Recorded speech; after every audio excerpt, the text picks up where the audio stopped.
Só lembrando a questão do nosso grupo de WhatsApp, se alguém não está ainda, não estiver adicionado, depois fala comigo para eu adicionar daí. Porque alguns vieram na semana passada e eu tinha só comunicado pelo WhatsApp de que não haveria um encontro. E o grupo é só para recados, não é para interação. Então não terá esse problema. Eu gosto sempre de avisar, não tem bom dia, boa tarde, boa noite. É só recado especificamente para o nosso estudo. Então lembrando que nós agora vamos finalizar a obra dos mensageiros. Tenho certeza que todos estão um pouco impactados pela obra, porque quando se lê a obra, uma leitura só com foco na história é uma linha mais superficial. Quando se estuda a obra, aí nós vamos enxergando o aprofundamento e os ensinamentos que os Espíritos querem nos passar ali, por meio da voz do André Luiz, que é o repórter, né, do plano espiritual, por assim dizer. Então lembrando que essa obra dos mensageiros, André Luiz já está mais habituado ao plano espiritual. Então nós começamos com o nosso lar, aí ele conheceu a estrutura da cidade colônia, como funciona, e nos trouxe algumas informações. E avançou, ele já é o cidadão do nosso lar, como está lá no último capítulo da obra do nosso lar, ele já está então integrando grupos que prestam socorro a encarnados aqui na Terra. Ainda ele é uma espécie de estagiário, mas ele já está envolvido com esse trabalho de socorro espiritual. E isso vai marcar então toda a obra do André Luiz até o último livro, que é o E a Vida Continua. Essa questão de auxílio ao plano, seja aos encarnados, seja aos desencarnados. Então essas são as duas vertentes de trabalho aqui do André Luiz. Então na primeira parte da obra nós vamos ver ali um discurso, uma série de advertências para nós espíritas, principalmente para quem está no movimento, da questão da importância do trabalho, do compromisso que nós assumimos no plano espiritual de trabalho junto ao movimento espírita. Então nós vamos ali ver aquela palestra do instrutor Telésforo, que é extremamente relevante para nós todos, porque ali ele vai dar o teor da importância e o porquê que nós encarnamos no Espiritismo, dos nossos compromissos passados, das necessidades evolutivas que nós temos, enquanto nós nos encontramos aqui. Então, é bom que se leia de épocas em épocas esse discurso do instrutor Telésforo, porque ele realmente é muito valioso para nós todos. Então, a primeira parte é focada nisso. O André Luiz está numa preparação para vir aqui à Terra. Aí depois eles começam aquela expedição, aqui no caso a instrutora Niceta.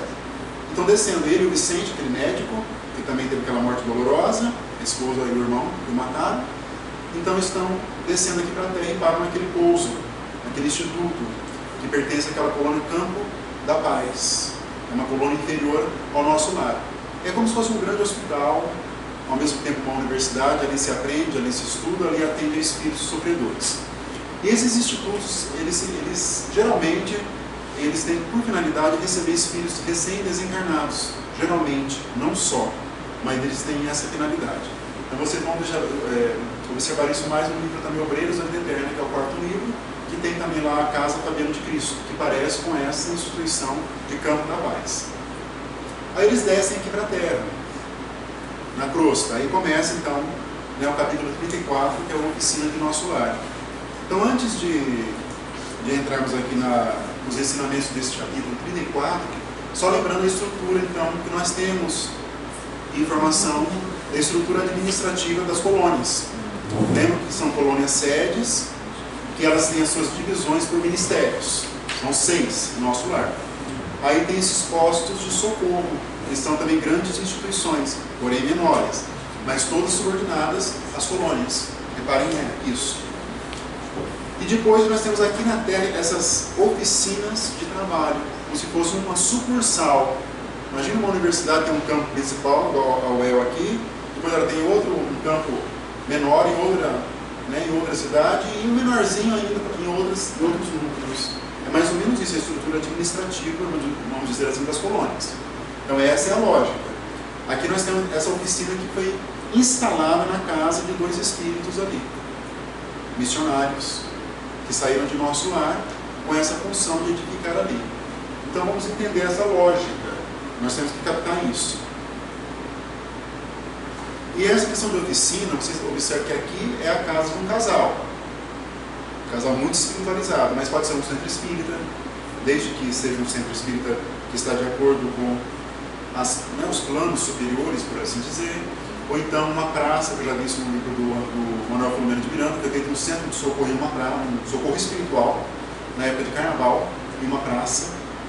Então eles escolhem esses lugares e vão, como se fosse então, onde eles podem se reunir ali, os trabalhadores vinculados às colônias, e podem prestar socorro aos encarnados que são conduzidos durante o sono do corpo físico para esses lugares. E para desencarnados também. Então essa é a lógica de atuação. Nós vamos expandindo a nossa compreensão de plano espiritual a partir da obra aqui do André Luiz.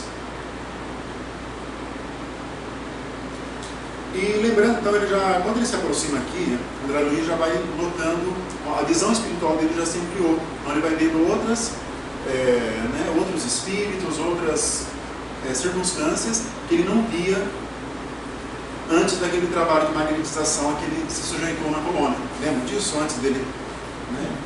E esse trabalho de magnetização fez com que ele expandisse a visão espiritual dele. É isso que aconteceu aqui. E ele vai dizer isso, né? As sombras sucediam-se umas às outras e posso assegurar que o número de entidades inferiores, invisíveis ao homem comum, não era menor nas ruas ao de pessoas encarnadas em contínuo vai e vem. Então, mais ou menos é um número de pessoas aqui corresponde ao número de desencarnados inferiores. Os que estão aqui perambulando são desencarnados inferiores. Não há outra possibilidade. É claro que a palavra inferior, ela vai denotar várias significações dentro do que nós entendemos no plano espiritual. Tem um inferior que é o obsessor, que faz o mal. Tem um inferior que está inconsciente da sua condição espiritual. São inferiores. Mas os que se encontram aqui na crosta, ainda perambulando nas várias regiões que nós podemos compreender, são inferiores. Necessariamente inferiores. Então é o mesmo número de pessoas encarnadas e desencarnadas.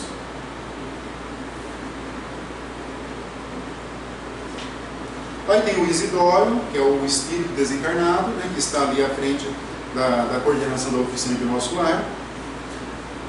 Vocês observaram a questão de barreiras magnéticas, né, que foram construídas por espíritos.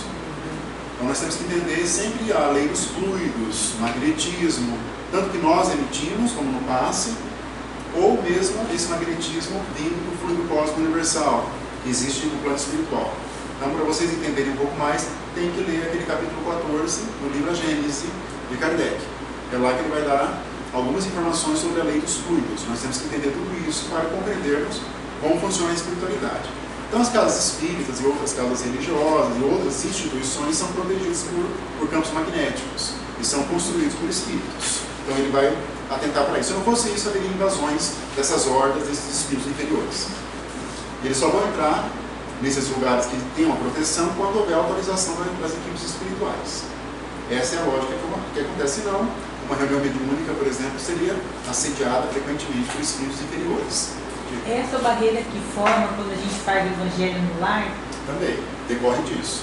Que protege a casa, né? Sim, o evangelho no lar seria um dos recursos, né, que vai contribuir para a construção dessas barreiras. Né? Ele por si só não vai ser suficiente, né? Porque depende da mentalidade, do que se cultiva ali, das pessoas que habitam no ambiente, no seu coração, a sua espiritualidade, e isso que vai atrair os espíritos e, consequentemente, o magnetismo benéfico, que vai afastar os espíritos ignorantes. Tá? Então é um dos recursos. Então ali tem uma família encarnada, que é a Isabel, a viúva do Isidoro, que ela tem 40 anos de idade. Ele fala uma senhora, ele coloca de 40 anos de idade, né? A década de 40, a maneira de se expressar, né? Uma jovem de 16 anos, um adolescente de 12 e 3 crianças, 9, 7 e 5 anos. Então é a viúva e 5 filhos. E eles vivem numa situação de penúria financeira, de penúria. Fazem ali uma refeição por dia, repararam nisso. Mas espiritualmente falando, a Isabel tem um grau bastante significativo. E ela é uma médium. E ele fala, André Luiz, que ele notava que saía do tórax, do olhar e das mãos, luz incessante dela. As crianças eram vinculadas ali, quase todos ao nosso lar, menos o menino de 12, que era vinculado a regiões inferiores. E, consequentemente, ele tinha uma certa rebeldia. Já denotava isso, ele não concordava muito com o que a mãe dele dizia. E o Aniceto vai falar sobre a Isabel.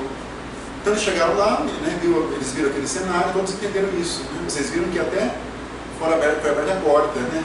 quando o Aniceto chegou ali, em razão do magnetismo.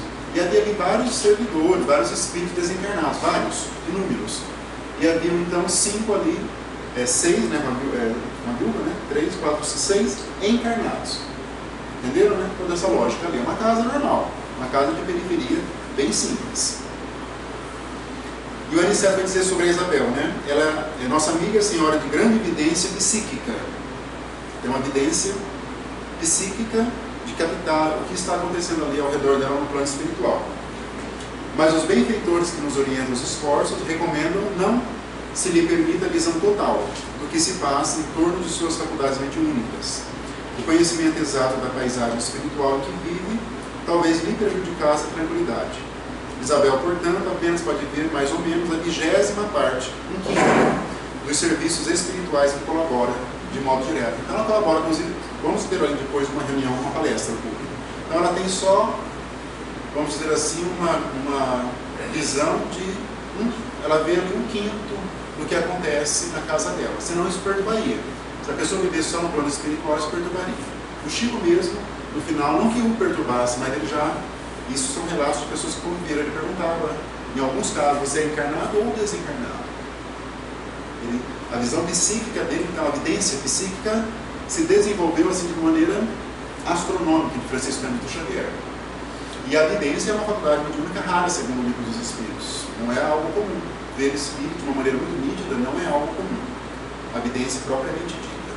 Uma visão casual, eventual, pode até acontecer, mas a evidência de ver espíritos de maneira perene ou então durante um período grande, isso é raro, segundo o livro dos Espíritos. E ela tinha então essa evidência psíquica que é a Dona Isabel. E ele vai complementando o Aniceto ali. Estamos em uma oficina de nosso lar. É uma instituição vinculada à colônia. Isidora e Isabel edificaram-na no ato de heroísmo e fé, tendo saído de nossa cidade para essa tarefa. Ambos têm vencido galhardamente árduas provas e mantêm seus compromissos corajosamente em serviço na cruz. Então, são espíritos já de grande espiritualidade, que é o objetivo nosso, essa construção nossa aqui, e quem sabe nós também oferecermos nossas residências para que haja trabalho de alta significação em favor de todos aqui. Então essa é uma linha de pensamento que nós podemos retirar aqui desse texto, quando vai falar disso, desse ato de heroísmo e fé, que está na renúncia da viúva, de manter ali os filhos com um trabalho muito digno, porém altamente espiritualizado.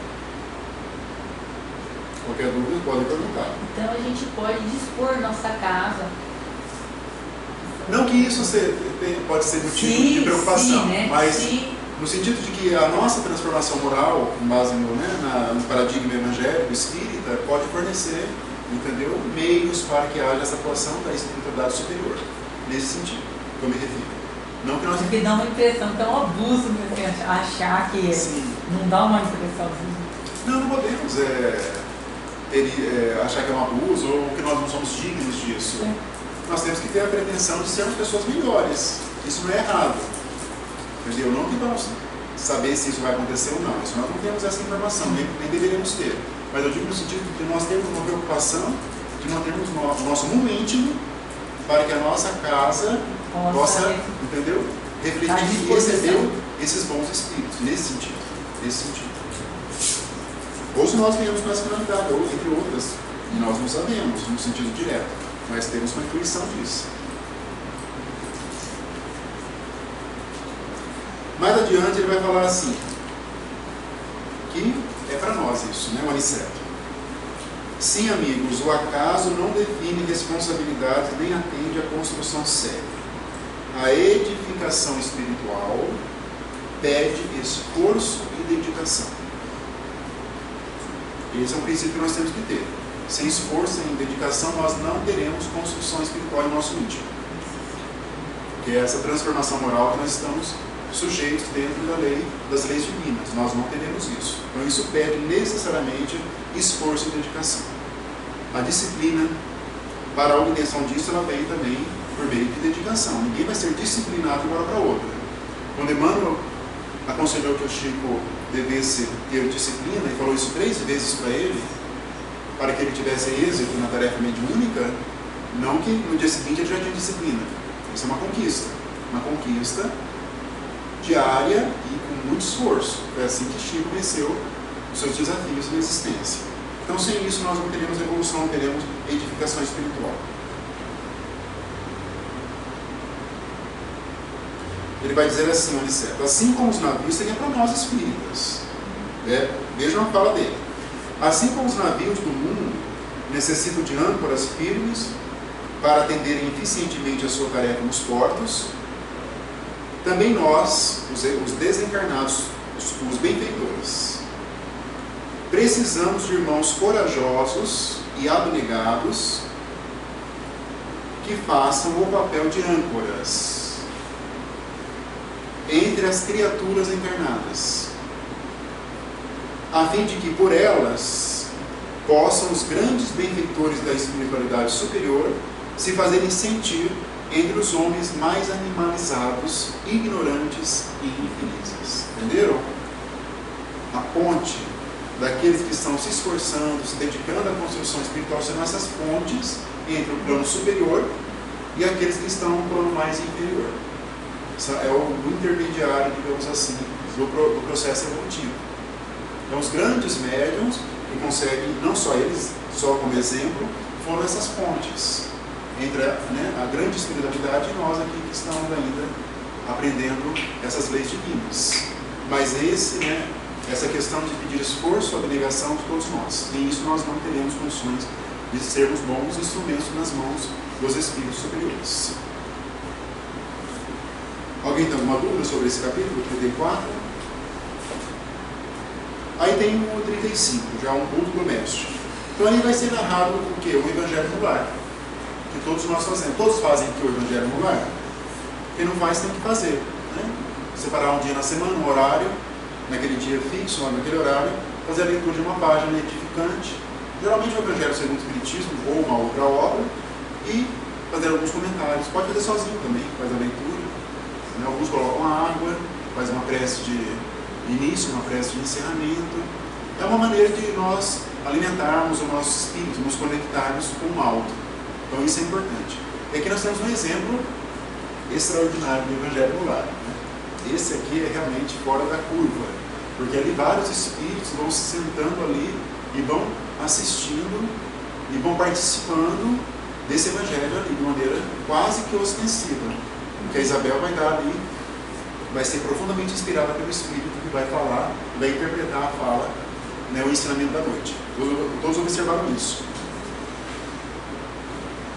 Então, aquele Espírito Fábio Aleto, que vai falar por ela, mas não de forma ostensiva, não é uma psicofonia aqui, é mais uma mediunidade intuitiva, nesse momento aqui do livro.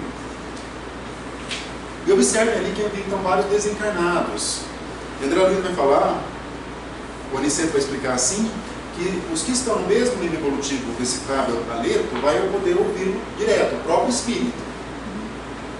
Já os que não estão no mesmo grau evolutivo, ainda que estejam desencarnados, vão ouvir só os ensinamentos pela boca da Isabel. Entenderam essa diferença? Por uma questão de sintonia. Não vão conseguir captar ali o que ele está dizendo, mas o que a Isabel vai falar ali, embora todo médium, ele vai ter que colorir os ensinamentos que vêm por ele com o seu arcabouço de conhecimento. Não existe aquela mediunidade pura de um espírito se aproximar e transmitir puramente a sua fala. Não, ele passa pelo filtro do médium.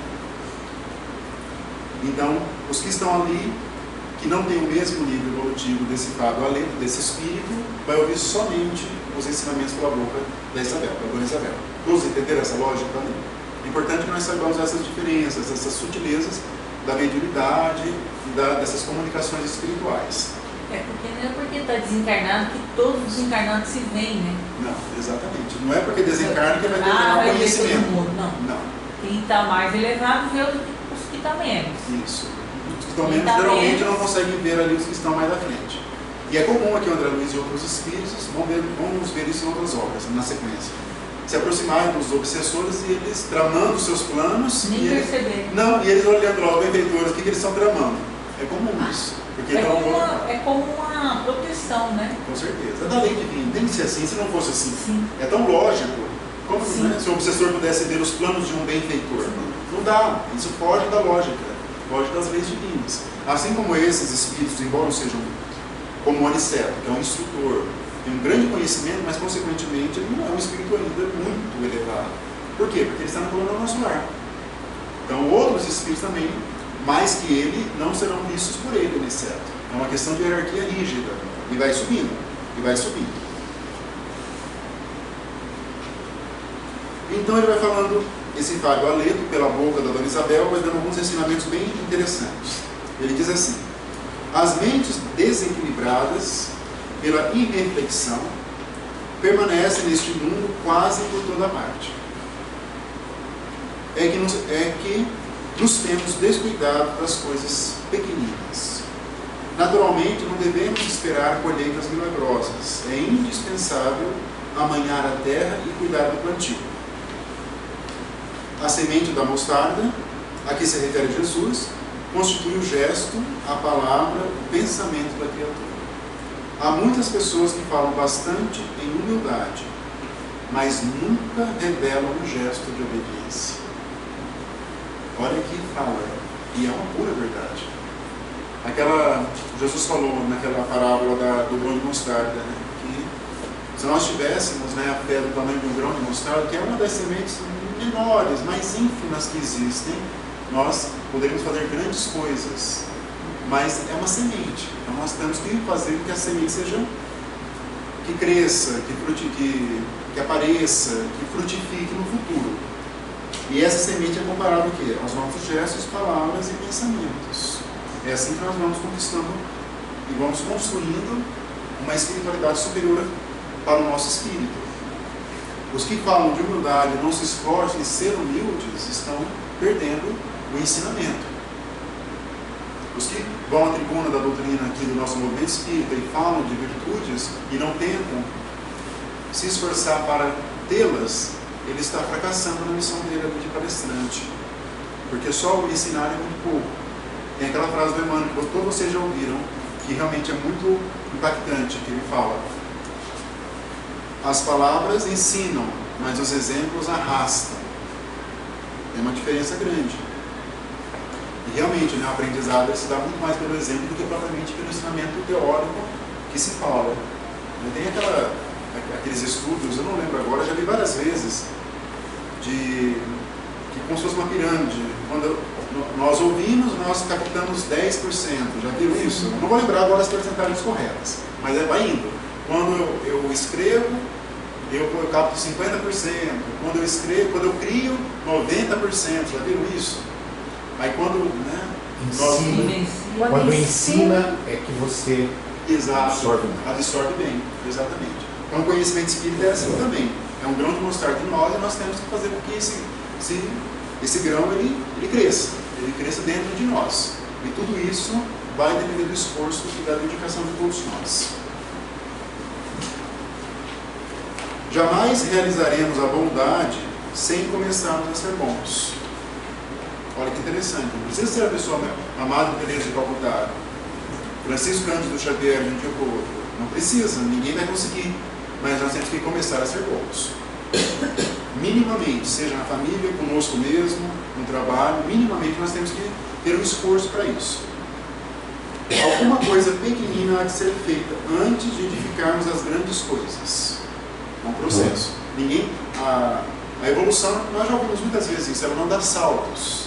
O nosso processo evolutivo não dá saltos. Mas ele deve ser o quê? Acelerado. Ele tem que percorrer um caminho. Não vai passando, mas ele tem que ser percorrido esse caminho, né, por meio do conhecimento e da moral. E esse caminho, se nós tentarmos ser muito lá na frente sem ter uma base, nós vamos cair. Nós não vamos conseguir suportar. É isso que ele está dizendo aqui. Mas nós temos que começar a fazer coisas boas.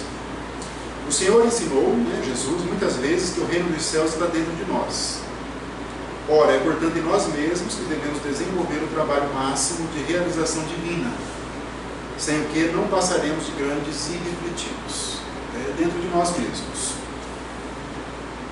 A floresta também começou de sementes minúsculas, e nós, espiritualmente falando, temos vivido em densa floresta de males, criados por nós mesmos em razão da invigilância na escolha de sementes espirituais. Olha aqui, isso foi dito no Evangelho no Lar, na casa da Dona Isabel. Imaginem vocês. Invigilância na escolha de sementes. Quais são as sementes que nós estamos plantando? Do mal, da arrogância, do despreparo, da indisciplina? Ou a semente do amor, da bondade, da paciência, da resignação? São sementes. Cada um vai ter que plantar e vai ter que colher. É da lei, né? Jesus falou, cada um de acordo com as suas obras. Então, nós temos que fazer essa reflexão. O que eu estou colhendo? O que falta melhorar em mim? Esse é o ensinamento que está por trás da fala desse Espírito aqui.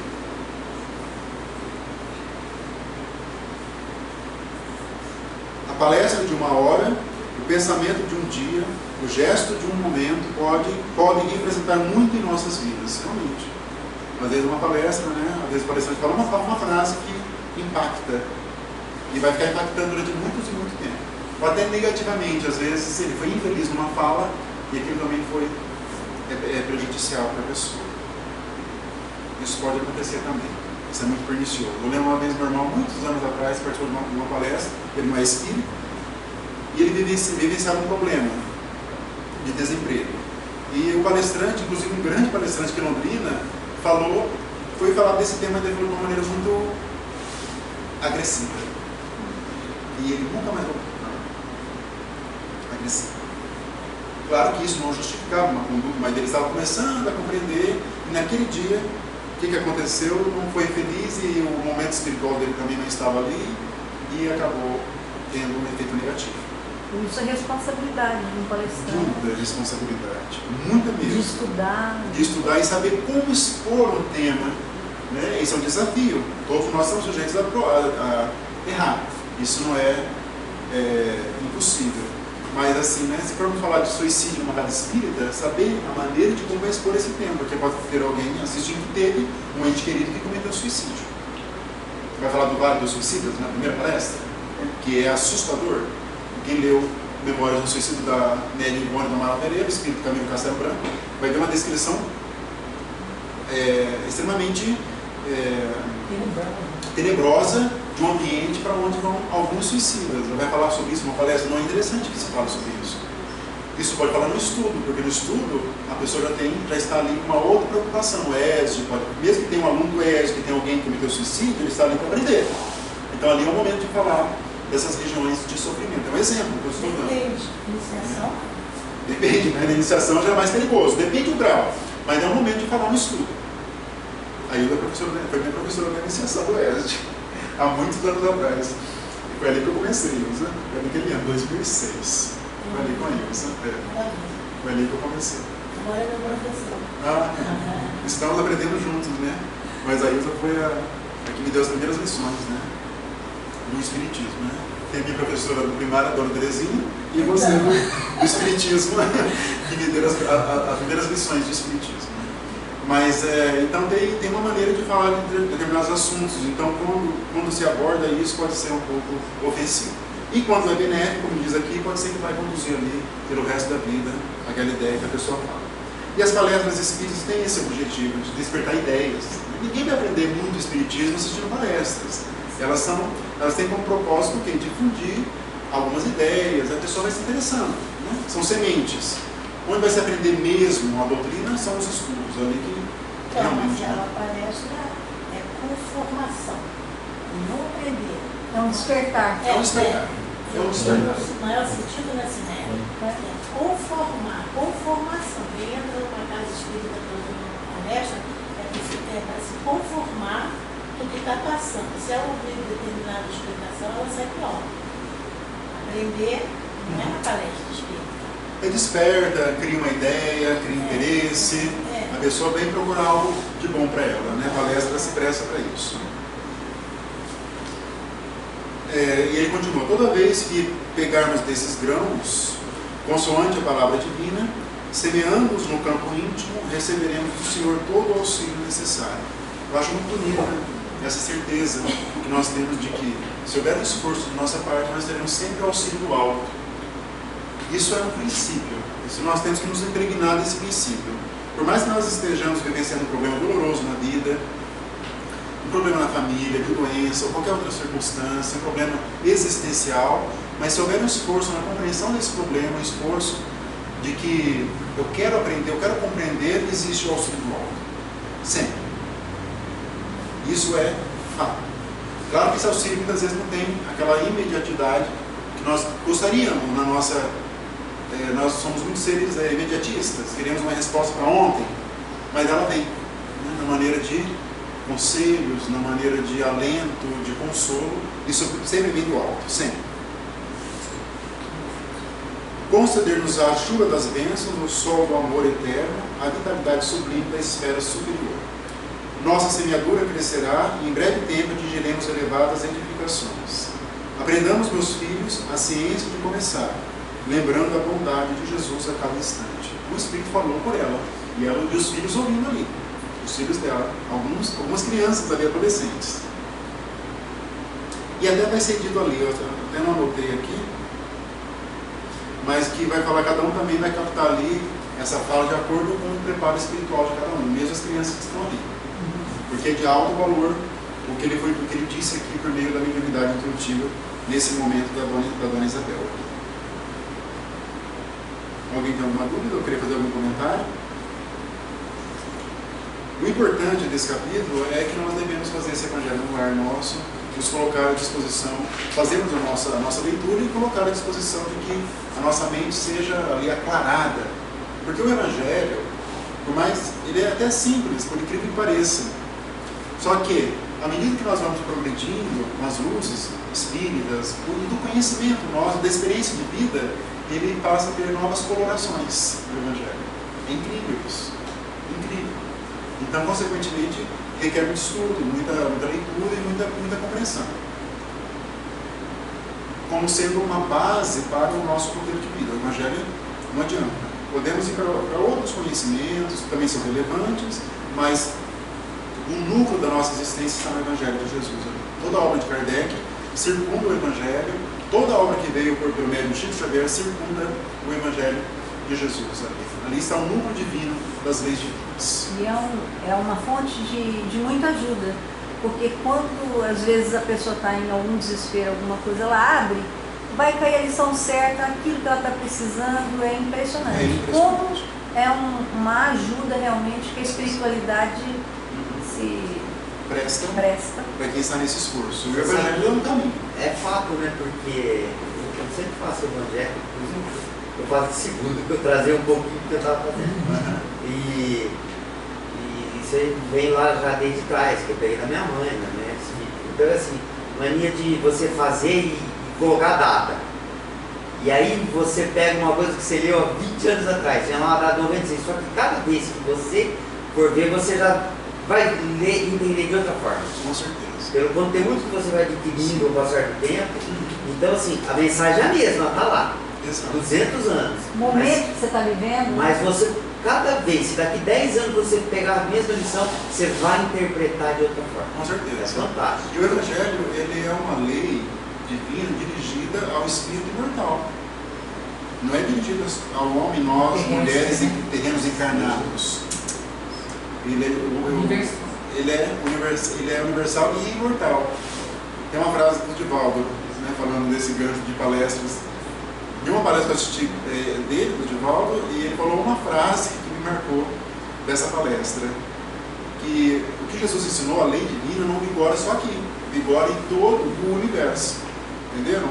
A lei de amor, ela vigora em todo o universo. Claro, mediante compreensões diferentes. À medida que nós vamos evoluindo, a nossa noção de amor vai se amplificando. Mas é uma lei só, né? Essa lei de amor, ela é realmente, literalmente universal. Olha que interessante trazer isso para a vida prática.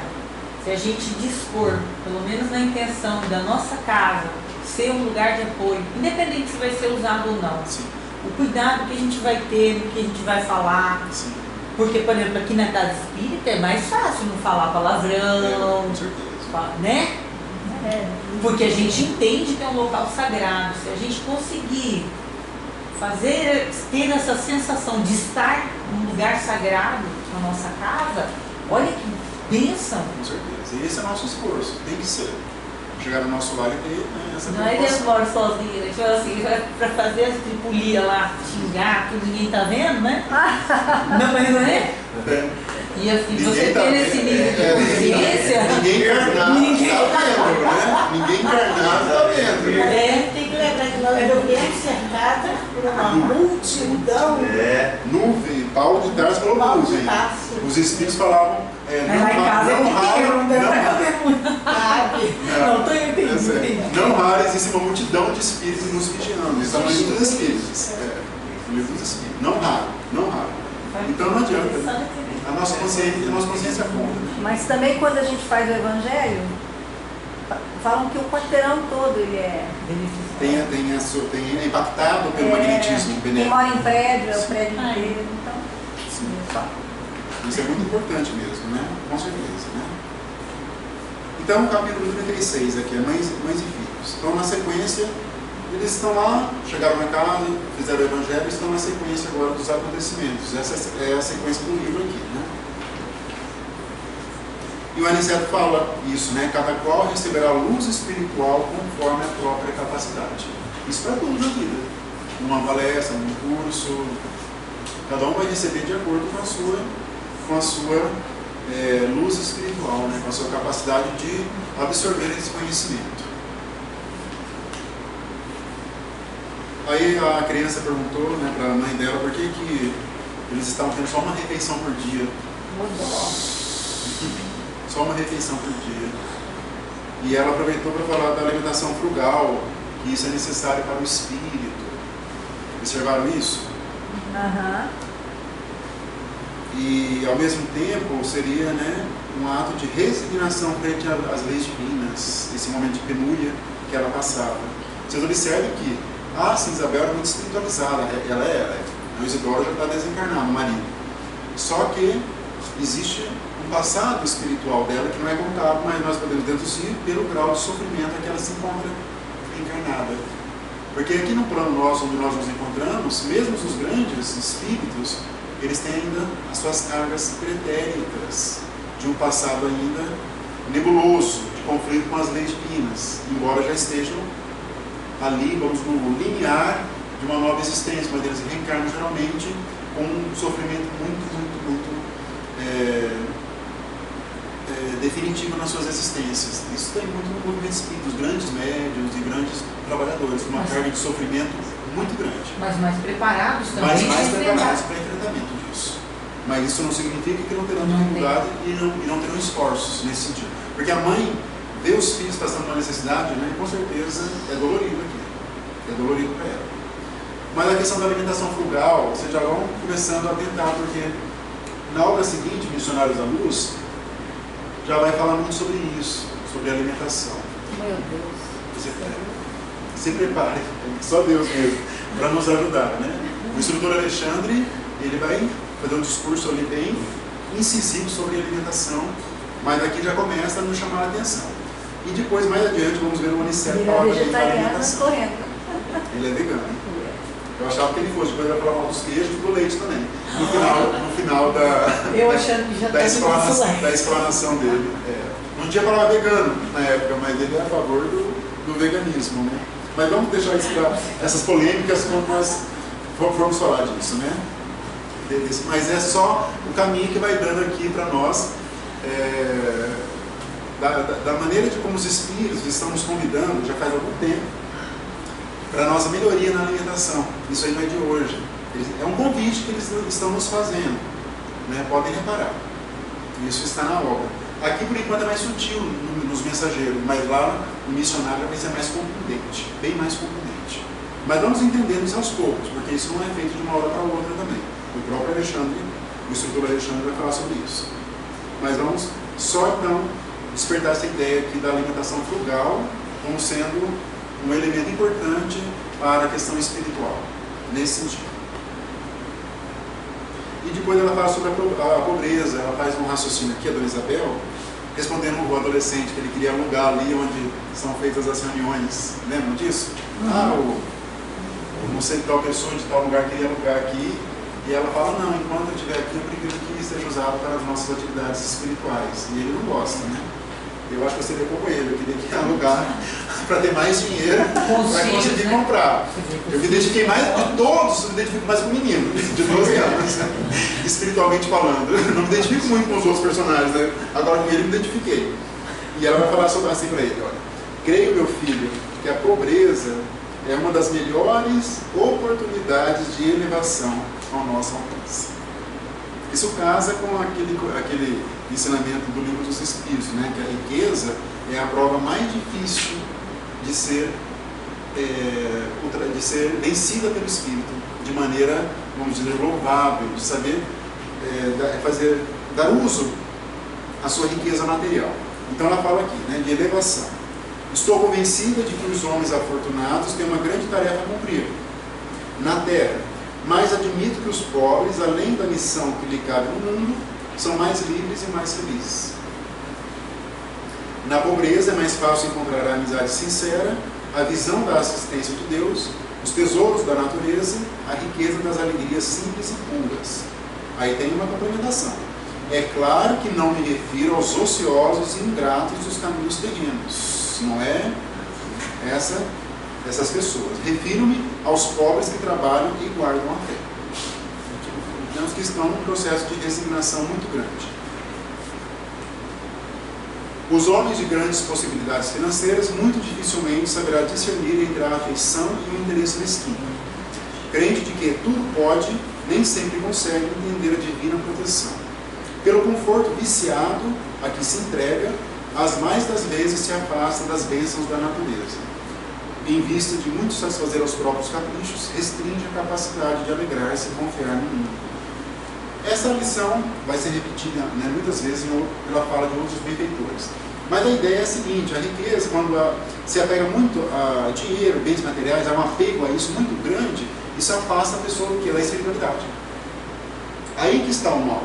Quando eles falam que a pobreza, que a riqueza é mais difícil do que a riqueza, é nesse sentido, porque a riqueza ela vai desviando dos objetivos essenciais da existência humana, que é o desenvolvimento das potencialidades, do amor, do afeto, da resignação. É nesse sentido que ele se refere. Não ao uso que se dá à riqueza, depende do uso, né? Eu lembro de ter visto um comentário recente daquela atriz Audrey Hepburn, que fez o filme Bonequinho de Luxo. Foi uma diva, né, uma das grandes atrizes de Hollywood, fez inúmeros filmes. E ela, na época final da vida dela, eu achei lindo aquilo. Ela começou a se dedicar às crianças na África. Ela ia sair lá do luxo, do glamour, ia lá para a África, fez várias viagens ajudando as crianças na África. Um despertar, eu analisando, né, tudo, eu vou analisando pela lente espírita, houve um despertar dela muito grande, porque sair do luxo, da riqueza, do glamour hollywoodiano e sair lá para a África e começar a ajudar ali, há um despertar. Não foi só para aparecer, não, dá para ver nitidamente que a intenção dela era das mais elevadas, né? E isso é nítido na pessoa dela, né? Bem nítido. Daí quando ela desencarnaria. O Marcelo, só aproveitar aqui para fazer no Netflix tem a história de Bill Gates, que vem em 3 capítulos, e é justamente quando ele se aposenta e ele começa a fazer essas obras, que ele está trabalhando para fazer sanitários na África, em todos os lugares aí, para acabar com a diarreia no mundo, a mortalidade infantil. É muito interessante ver o poder. Sim. E depois ver a pessoa querendo realmente ajudar e se espiritualizando de alguma forma. Com certeza. Vale a pena. Não, com certeza, fica a dica. E tem muitos casos dessa dedicação, Eu lembro do Chico também, essa história é famosa desses casos aí, desses livros sobre a vida dele. Daquele fazendeiro, vocês devem ter ouvido falar, uma pessoa muito rica, muito abastada, que foi pedir um conselho para ele, né, de um problema particular. Ele atendeu essa pessoa e depois as pessoas ao entorno do Chico comentou, mas ele, nossa, essa pessoa é muito rica, ele veio falar com você. Daí o Chico respondeu, eu tenho muita pena dele, ele não tem nada, ele só tem dinheiro. Pensou? visão, né? Ele não tem nada, só tem uma coisa, dinheiro. Que não diz, quando a pessoa vivencia um problema realmente grave, o dinheiro não vai significar muito, dependendo, né, daquilo que a pessoa sobrevive. Mas é claro que o dinheiro é uma prova e vai ter, para quem vem com essa aprovação, vai ter que dar um caminho para isso e para o seu progresso espiritual também. Tem uma frase linda do Aniceto, até coloquei em vermelho aqui, uma das últimas do capítulo 36. O Evangelho dá equilíbrio ao coração. Só isso que ele fala. Interessante, né? O Evangelho dá equilíbrio ao coração. E dá mesmo. As pessoas muito evangelizadas têm isso com elas, esse equilíbrio ao coração. Esse lado nosso espiritual. O 37. No santuário doméstico, o nome. Repararam ali que ele fala que foi servir uma alimentação sem analogia na terra? Para os espíritos? Repararam isso? Tem isso lá na colônia, na alimentação por fluidos, que eles chamam de frutos, de caldos, sopas, que são complexos fluídicos, mas que são consumidos como nós consumimos os nossos alimentos aqui. Tem essas menções na obra do André Luiz. E aqui ele fala de novo que foi servido uma refeição sem analogia, ele só comenta isso. Depois do Evangelho, acabou o Evangelho, estamos numa sequência aqui dos fatos. Acabou o Evangelho, a família encarnada faz uma refeição com chá e torrada, e os desencarnados fazem uma refeição com algo que deve ser fluidos, provavelmente, mas ele não conta o que é exatamente aqui. Sobre o sono, que é esse assunto bem interessante, nós temos algumas informações da doutrina espírita. Até hoje a ciência propôs estudar Freud, tentou estudar muito a questão dos sonos, do sonho e da interferência na nossa existência. Aqui começam algumas informações sobre esse tema, e vão ter outras informações na obra do André Luiz, à medida que nós vamos evoluindo. O Aniceto vai dizer assim: com a maioria de irmãos encarnados, o sono apenas reflete as perturbações fisiológicas ou sentimentais a que se entregam. A maioria dos encarnados estão nesse patamar aqui. Perturbações fisiológicas ou sentimentais a que se entregam. Problemas do dia a dia, problemas que vivenciam. Estamos envolvidos nisso. Alguns não têm aquele desdobramento, aquela visitação a grupos de estudo, que são narrados aqui na obra também. Não só nessa, como em outras obras também. Vamos entendendo aos poucos essa questão do sonho, o que realmente significa na nossa vida. Tem a parte dos sonhos no Livro dos Espíritos, que é tratado ali naquele capítulo da emancipação da alma. Nós já falamos algumas vezes. Emancipar-se quer dizer libertar-se o espírito em relação ao corpo físico. Essa palavra significa isso, doutrinariamente falando. André Luiz chama de desdobramento, muitas vezes, emancipação. Então, alguns conseguimos durante o sono do corpo físico e vamos aprendendo, indo a regiões espirituais, de acordo com as nossas vontades, intenções e progresso espiritual. Entretanto, existe grande número de pessoas que, com mais ou menos precisão, estão aptas a desenvolver este intercâmbio espiritual, de conversar durante o repouso do corpo físico com outros espíritos. Isso pode acontecer com uma certa naturalidade. Vocês lembram aquela questão agora de uma criança espírito que arrancou uma flor? Repararam isso? O princípio vital. Vocês conseguiram interpretar isso? Não é difícil? É uma criança espírito que estava com a sua mãe espírito. Acabou e estava lá no jardim da casa da Dona Isabel. E a criança arrancou o princípio vital, que é o espírito, não é uma criança encarnada. Mas no plano físico, já murchou a flor. E ele foi divertido, a criança não foi divertida, que não poderia fazer, que estava violando a natureza, a harmonia da natureza. Porque ela arrancou o princípio vital que as plantas têm, nós sabemos disso. E esse princípio vital fez com que a parte física que reveste ali murchasse, morresse ali, quase que imediatamente, a André Luiz falou. Repararam isso? É só feita uma menção, mas só para vocês prestarem atenção nessas sutilezas da obra. E o interessante nisso é que a criança foi divertida porque abalou, vamos dizer, a harmonia. Olha que interessante, quantas coisas que eu já fiquei tantas. Entenderam? O raciocínio do espírito, bem sutil aqui, que vai ser desenvolvido depois ali, de que nós temos que respeitar as coisas divinas, devemos nos conectar com a natureza de uma maneira a respeitá-la, porque nós somos obras de Deus e a natureza também é obra de Deus. A lição que está por trás disso, que o Aniceto vai fazer um discurso sobre isso lá no campo, sobre ecologia. Só não tem a palavra ecologia, nem sei se existia na década de 40, mas é sobre isso que ele vai falar, da nossa conexão com tudo isso. Aí começou a chover, lembra? E ele vai narrar ali alguns espíritos ali altamente ainda materializados, buscando, né, entrar nas casas para se abrigar da chuva. Viram isso? Quando chover, já sabe. Quando chover, fecha a porta para não entrar, né? Mas ele vai falar sobre isso. A densidade do perispírito uma densidade é tão... Me perguntaram se eu moro num apartamento bem alto, né? Se eu moro, vai entrar ou não? Depende, né? Porque tem espírito interior que bolita também. Nem todos estão aqui, né? Me perguntaram no outro grupo de estudo isso, né? Vamos pegar elevador igual. Pode pegar o elevador também. Mas a questão é que eles têm um perispírito tão denso que faz com que eles sintam a chuva também, como nós sentiríamos aqui, nós encarnados. E eles procuram se abrigar realmente em casas. Repararam isso? Ficaram com medo? Não choram? Não? Nunca na história disso. Se for pensar em tudo isso, né?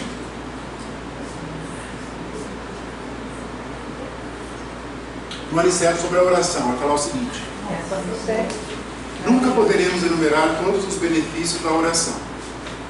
Isso é repetido também na obra. Toda vez que se ora no lar, prepara-se a melhoria do ambiente doméstico. Casa-se com a ideia de evangelho no lar. Cada prece do coração constitui emissão eletromagnética de relativo poder. Quando nós oramos a prece, vocês sabem que nós estamos emitindo fluidos. Ela vai caminhando ali para o alto, a depender de vários fatores, da nossa fé, do merecimento, do progresso espiritual. Mas nós ativamos esse magnetismo pela fé, pela oração. Por isso mesmo, o culto familiar do Evangelho não é tão só um curso de iluminação interior, mas também processo avançado de defesa exterior, pelas claridades espirituais que acendem em torno. O homem que ora traz consigo inalienável couraça, proteção. O lar que cultiva a prece transforma-se em fortaleza. Compreenderam? Ele pergunta, Aniceto. Reparem como ele dialoga, né, conosco, com quem está lendo o livro. Aqui no nosso estudo nós vamos destacando algumas falas, alguns ensinamentos, não é só a leitura individual solitária que vamos captando, né, essas pérolas que estão aqui na obra, no estudo. Aí a Dona Isabela dorme e já encontra então, o espírito dela em desdobramento, emancipado do corpo, encontra com Isidoro. Ela deixa as crianças ali com outro espírito e ela vai participar de uma expedição que não é mencionado do que se trata especificamente. Repararam isso? Ela tem uma liberdade espiritual muito grande, em razão do status espiritual dela. E é permitido o marido dela conviver com ela no lar, né? Ele é o dirigente da oficina, ele é o dirigente, mas ele está ali por merecimento e não é mencionado, mas ele é dirigente por determinação superior da colônia. Tudo na colônia é extremamente organizado, não existe amadorismo ali não. E ele dirige ali sim o posto, o Isidoro, mas por determinação da colônia. Aí começa a noite, a chuva vem, eles estão lá à noite na casa, os espíritos. E aí começam, né, tem um caso interessante de espíritos encarnados que foram conduzidos ali pelo sono e vão conversando ali com alguns parentes desencarnados. Estão sendo instruídos de algum problema, alguma solução. Agora vocês vão ver a parte boa, digamos assim, de para onde esses espíritos vão.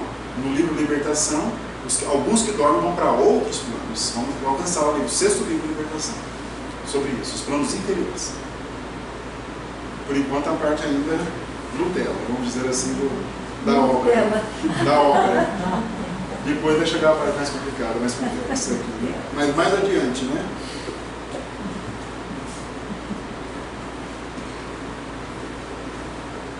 E eles precisam dos fluidos, né? Os encarnados também, como ali tem muitos fluidos de boa densidade, de boa natureza, como se fossem passes. Então eles vão ali para usufruir também disso, dessa parte magnética. É muito importante em uma casa espírita, em qualquer outro recinto de cunho espiritual.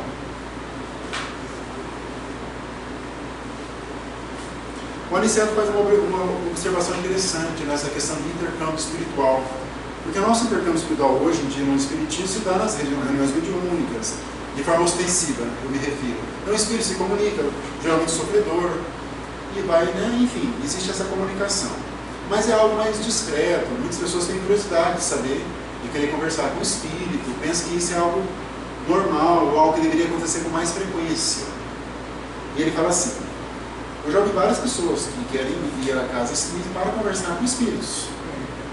Não algo importante, algo que acho que sem muita, né, aquelas frivolidades, como diria Allan Kardec.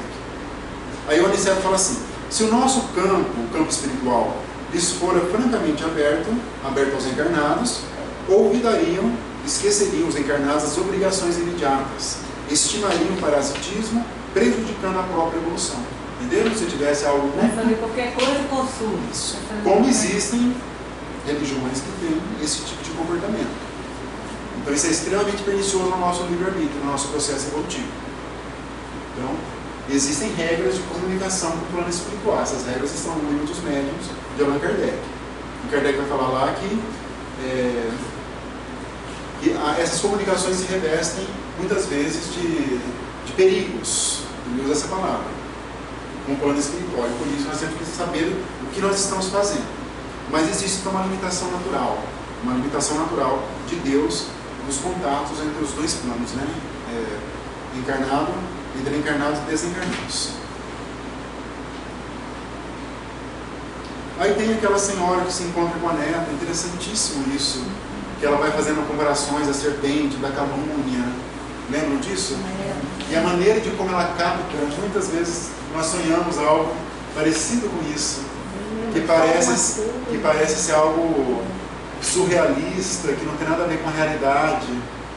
É porque o espírito capta, mas quando ele volta para o corpo físico, isso embaralha, digamos assim, com as limitações do cérebro físico. E, consequentemente, vem isso que parece algo surreal, que não tem embaralho nisso.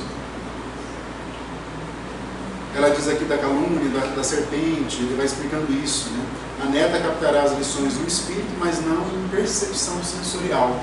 Não vai lembrar da conversa em si. A linguagem do sonho será metafórica, mas a realidade espiritual é de conforto espiritual. Quantas vezes nós dormimos com problemas e amanhecemos com conforto espiritual? Às vezes não, não estamos sintonizados. Às vezes sim, acordamos, né, com aquele bem-estar espiritual. Todos já tiveram essa sensação? Isso, ou então com certeza um diálogo com espíritos superiores ali que nos orientam. Às vezes até desencarnados parentes nossos. Não parentes que nós sejamos ligados nesta encarnação, mas talvez de outras encarnações. E isso faz com que o nosso perispírito capte como se fosse um conforto mesmo, não algo específico, conversar com a pessoa. Às vezes pode, né, ter algo nesse sentido. Tem alguns sonhos que nos marcam mais, né? Eu sonho muito, eu devo ter esse sonambulismo no sentido técnico do espiritismo, que é esse desprendimento maior. O sonambulismo é uma espécie de sonho, não é aquele que a pessoa levanta à noite e caminha na casa. Não é esse sonambulismo. Quando vocês leem essa palavra sonambulismo na doutrina espírita, significa um desprendimento maior do espírito em relação ao corpo. Isso acontece durante o sono mesmo. O sonambulismo permite, vamos dizer assim, uma liberdade maior, né? Essa emancipação. É tudo tratado no capítulo de emancipação do Kardec. Sonambulismo, sonhos, dupla vista, conversa, telepatia, é tudo lá, tudo o mesmo mecanismo. Então eu lembro de alguns sonhos assim bem impactantes. Eu lembro que meu pai desencarnou há 4 anos atrás, e eu, logo depois, na mesma semana que ele desencarnou, eu lembro que eu estava procurando por ele. Eu cheguei num lugar que parecia mesmo um hospital. Eu fui impedido de entrar. Eu lembro assim, cheguei numa espécie de portaria e fui impedido de entrar. Eu lembro disso. Assim. Mas dessa única cena que eu lembro até hoje. Outras cenas não ficaram na minha memória, mas dessa ficou. Tinha lá uma funcionária que foi impedido de ingressar no recinto, digamos assim. Né? Então existe isso, né? Quando eu voltei para o meu corpo físico, eu lembrei dessa cena. E eu nunca sonhei, eu acho que eu nunca sonhei com meu pai depois disso. Ele desencarnou faz 4 anos. Eu nunca mais sonhei, nada. Mas enfim, né? Eu gosto desse assunto de sonho porque é bem interessante, né? E a psicologia estuda muito também os sonhos, embora dá outra interpretação para o sonho, o espiritismo também dá a sua interpretação. O aniceto vai complementar esse assunto do sono. Quando se efetua o sono dos encarnados, são mantidas obsessões interiores, em alguns casos, perseguições permanentes, explorações psíquicas de baixa classe, vampirismo destruidor, que é uma espécie de obsessão, e tentações diversas. No livro Libertação tem um caso específico. É um personagem bem secundário, mas é uma moça que está encarnada e tem um espírito que quer prejudicar o casamento dela, do marido. Então, esse espírito de uma outra mulher consegue levar o espírito dela numa região de trevas e começa a tramar um plano contra o marido. Assim como a avó conversou com a neta aqui, de maneira benéfica, existe a parte, vamos dizer, do mal. E ela trava. E também no Manuel Filomeno de Miranda, em várias circunstâncias, espíritos que são levados a regiões de trevas, durante o sono, pelas vinculações, enfim. É isso que o Aniceto só dá uma noção aqui elementar. Daí que a pessoa acorda quebrada, muitas vezes. Acorda ou então acabada. Mesmo, com levou uma surra, uma sensação de terror, digamos assim. Isso pode acontecer também, né? Todos já tivemos isso, né? Ninguém vai ter um sono permanente bom e nem um sono permanentemente ruim. Sempre é, pelo menos eu me encaixo na regra. Às vezes é bom, ruim, não tem algo assim absoluto. Depende da sintonia mesmo. E mesmo fazendo oração antes de dormir, acontece isso aí. Acontece, porque não é só a oração, ela vai abrir o campo mental, ela propicia, mas a oração ela é um recurso. Temos que ver isso. Fico chateada quando eu acordo. Mas não deve, é natural. Nós somos imperfeitos, estamos num plano de provas e expiações. Nós temos um esforço para superar as nossas limitações. Não podemos assim, nos atacar. Não, isso é normal, faz parte. Tem que ter um esforço. Isso tem que ter sim. Tem que ter sim. Mas acontece, não adianta. Está indo bem. Acontece. Mas nós que buscamos a luz, sempre nós teremos algo, né, dos espíritos inferiores. Isso também é da obra, é da lei. A luz desperta isso. Isso os espíritos dizem também. Marcelo, eu perdi uma grande amiga espírita e depois, eu acho que uns 2 anos dela desencarnada, eu tive um sonho mais impactante da minha vida, que eu reencontrei ela, mas eu perguntei tudo que eu queria para ela. Aí, no meio da noite, eu acordei de súbito, fui lá onde eu tenho minhas escritas, escrevi tudo, voltei a dormir. No outro dia, eu fui ler. Então, às vezes é. Eu também faço isso. Quando eu imediatamente eu já tenho um caderno e uma caneta, né? Que lápis na ponta do caderno. Eu nem posso escrever o que eu estou sonhando. Porque a gente esquece. A gente esquece. Folha grande, esquece. Fica a impressão daquilo que é necessário. Mas quando está escrito, a gente recorda muito melhor. É o mecanismo. Mas a impressão que vai ficar mesmo ali. Mas se não fizer isso imediatamente, esquece. Ou a impressão negativa ou a impressão positiva. Mas sempre fica. Né? No capítulo 39, trabalho incessante. Só uma mençãozinha ali que o Aniceto trabalhava sobre orientação do Telésforo. Telésforo é aquele que teve aquela palestra da primeira parte da obra. Lembram disso ou não? Em combate ativo a uma cooperativa de encarnados ignorantes voltados ao mal. O Aniceto estava dando uma missão particular, que não é objeto da obra, porque ainda não era o momento dos mensageiros. Mas ele trabalhava, então, sob orientação do Telésforo em relação a espíritos voltados para o mal. Mas não era o objeto do livro, mas tem essa menção. Tá? Aí o Luiz conversa com uma senhora, um espírito, né, desencarnado, e ela vai dizer sobre a questão dos postos aqui de socorro. Ao que me informaram, há regular número deles, postos igual ao nosso lar. Não somente aqui, mas também em outras cidades do país, além de numerosas oficinas que representam outras colônias espirituais. Entre as criaturas corporificadas na Terra, nesses núcleos, há sempre possibilidades avançadas e imprescindíveis ao nosso abastecimento para a luta. Entenderam? É como se fosse um pouso também para os espíritos que vêm das colônias. Eles descansam, têm um magnetismo mais elevado e eles ajudam os encarnados. Então, eu assim fico admirado com a organização do plano espiritual. Eles são muito organizados. Nada é feito de forma amadora. É tudo muito bem organizado.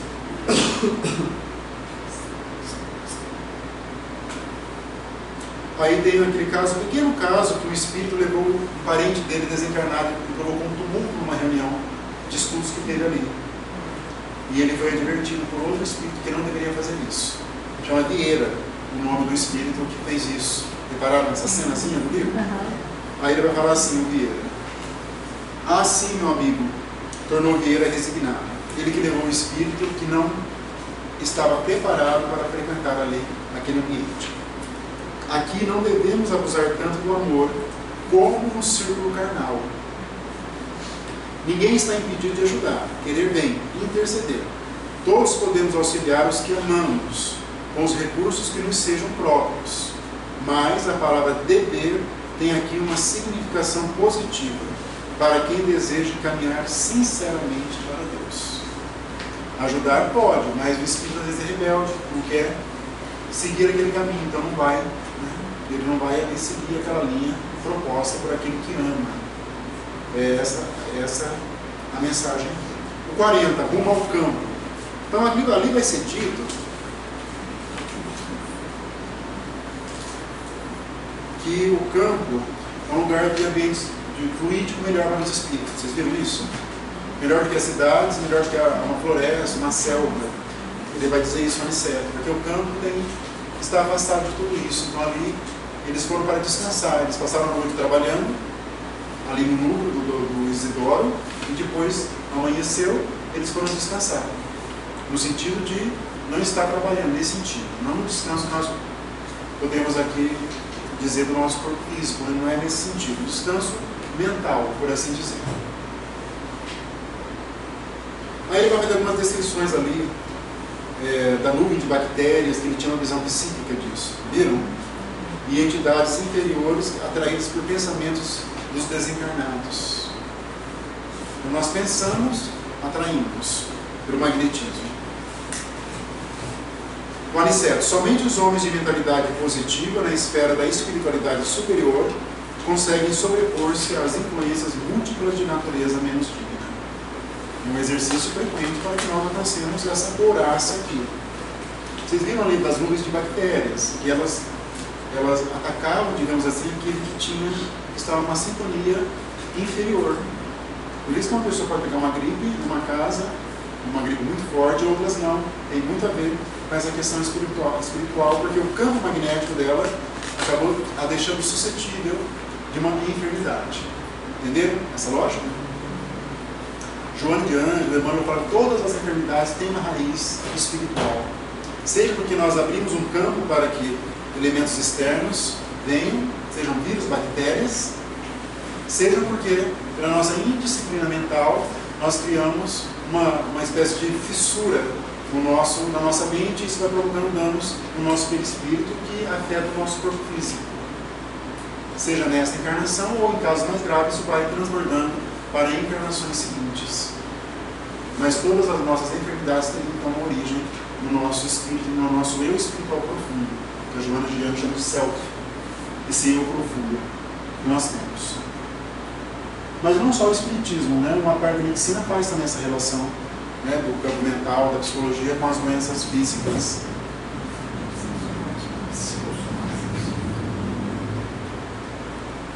Ele diz assim, o Aniceto, sobre esse tema medicina e o nosso espírito.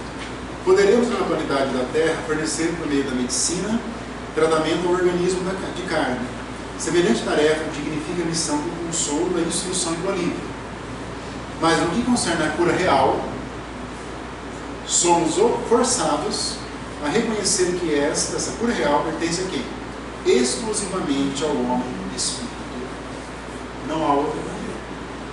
O médico pode contribuir, ajudar, mas a cura realmente está no espírito real. Isso poderia dar muitos desdobramentos, daria estudos e mais estudos nessa influência. Mas que está, no homem espírito. Né? Nós somos médicos de nós mesmos. Isso é inegável. Hoje os consultórios médicos estão abarrotados de pessoas procurando um auxílio, muitas vezes, né, pelo drama que vivencia, mas que às vezes a medicina não tem aquela resposta muito certa, muito certeira como se gostaria. Por mais que a medicina se esforce, os médicos se esforcem na pesquisa, mas ainda assim o problema espiritual é latente, é muito presente mesmo. Por isso a existência terrestre, eu acho linda essa fala do Aniceto, é uma gloriosa oportunidade para os que se interessam pelo conhecimento e elevação de si mesmos. E por essa mesma razão, ensinamos a necessidade da fé religiosa entre as criaturas. Não de uma religião propriamente dita, mas de uma fé religiosa, que tem diferença. Porque a pessoa pode desenvolver uma fé em todas as religiões dignas, mas a religião por si só, ela é um caminho. Aqui se refere à fé, que é uma construção individual de cada um de nós. É essa fé, essa construção que vai permitir esse caminho mais glorioso para nós todos. As ciências e as filosofias preparam o campo, entretanto, a fé que vence a morte. Aí vocês vão lembrar do primeiro capítulo do Nosso Lar, que André Luiz já estava prestes a ser resgatado lá do umbral. E ele vai falar que naquele momento ele lembrou de fazer uma oração a Deus. E ele viu que o conhecimento dele de medicina, da ciência, não foi suficiente. Lembram disso? Mas a fé que o salvou naquele momento delicado da existência dele, já desencarnado. Foi ali, naquele momento, que ele lembrou de Deus, naquele momento que ele abriu um campo que favoreceu o auxílio que ele recebeu da colônia Nosso Lar. Tem essa fala dele lá no finalzinho do livro, do primeiro capítulo do Nosso Lar. A fé que vence a morte é a semente vital. Possuindo-lhe o valor eterno, encontra o homem bastante dinamismo espiritual para combater até a vitória plena em si mesmo. E já que conhecemos alguma coisa da eternidade, é preciso não esquecer que toda queda prejudica a realização, e todo esforço nobre ajuda sempre. Toda queda é quando nós violamos as leis divinas, e o esforço nobre ajuda sempre. Reparem que tem sempre uma ideia de esforço, de dedicação, nunca é algo pronto, porque nós não somos prontos, acabados. Estamos em um processo evolutivo. Por isso que Kardec, muito feliz, vai dizer que o verdadeiro espírita é aquele que se esforça por praticar aquilo que ele vê, que ele sabe. É muito sábia. Muito sábias essas palavras de Kardec, porque não diz que o verdadeiro espírita é aquele que pratica. Ele usou a palavra aquele que se esforça em praticar. É diferente. É diferente. O que pratica já está mesmo em um grau bem adiantado. Mas a grande maioria estamos nos esforçando no praticar. Nos conhecendo e construindo nós mesmos. Né? Edificando aquele homem que nós queremos ser, o espírito que nós queremos ser no futuro. Capítulo 41, Entre Árvores. Que eles têm um repouso. Então o Aniceto vai dizer, os desencarnados, embora não se fatiguem, como as criaturas terrestres, não precisem de pausa de repouso. Né? Não, eles têm que ter um repouso, pelo menos os espíritos mais ainda vinculados aqui às colônias próximas à Terra. Apenas 1/3 dos companheiros espirituais em serviço na crosta conserva-se em atividade diurna. Repararam isso? 1/3 só. Por quê? Durante o dia, geralmente, nós ficamos mais livres. Repararam isso? Livre no sentido de uma interferência espiritual positiva. Entenderam? Os benfeitores. O homem deve aprender a agir testemunhando compreensão das leis divinas. Pelo menos durante certo número de horas, deve estar mais só com as experiências que lhe dizem respeito. Por isso que não tem uma interferência tão direta de encarnados. Não que não tenha. Não tem como à noite que eles trabalham mais. É isso que ele quer dizer aqui, Aniceto. Eu entendi que é porque durante o dia a maior parte de nós está trabalhando, está com a mente ocupada, está... Sim. Seria isso Seria mesmo? isso, também isso. E aí depois ficou isso. sem fazer nada, pronto. Acontece, né? Não, mas a questão é, nós estamos envolvidos no trabalho, com os problemas, e por isso que a interferência espiritual não é tão direta. Dos benfeitores. Então esse corte aqui. Eu estava entendendo errado, então. Não tem interferência benéfica, mas tem espíritos ignorantes que ficam à nossa espreita, nos olhando ali. Entendeu? Ele não fala aqui nesse momento, mas vai falar isso E depois. quando desdobra, daí pronto. Aí Daí, é o precisa, contato, né? é o contato direto mesmo, ostensivo. Aí você é relembrada. Precisa. Meu Deus. Olha o que ele vai falar aqui, de maneira bem poética, bem bonita, Maniceto. O dia e a noite constituem para o homem uma folha do livro da vida. A maior parte das vezes a criatura escreve sozinha a página diária, com a tinta dos sentimentos que lhe são próprios. Nas palavras, pensamentos, intenções e atos. E no verso, isto é, na reflexão noturna, ajudando-la a retificar as lições e a acertar as experiências quando o Senhor nolo permite. É fantástico isso, É né? lindo demais, demais, demais. Nossa, Nós estamos escrevendo profundo a nossa vida durante o dia, as decisões, o que eu vou fazer, deixar de fazer, quais são os caminhos, meu trabalho, minha família, na minha vida pessoal, o que eu estou fazendo, deixando de fazer. Foi uma palestra, noite, Marcelo. Tem que fazer Só isso aqui, ó. sobre isso aí, tem que fazer uma palestra sobre isso. Eu vou usar essa palestra, vou dar uma palestra em Maringá, quarta-feira, eu vou falar sobre isso também, vai ter a ver com isso.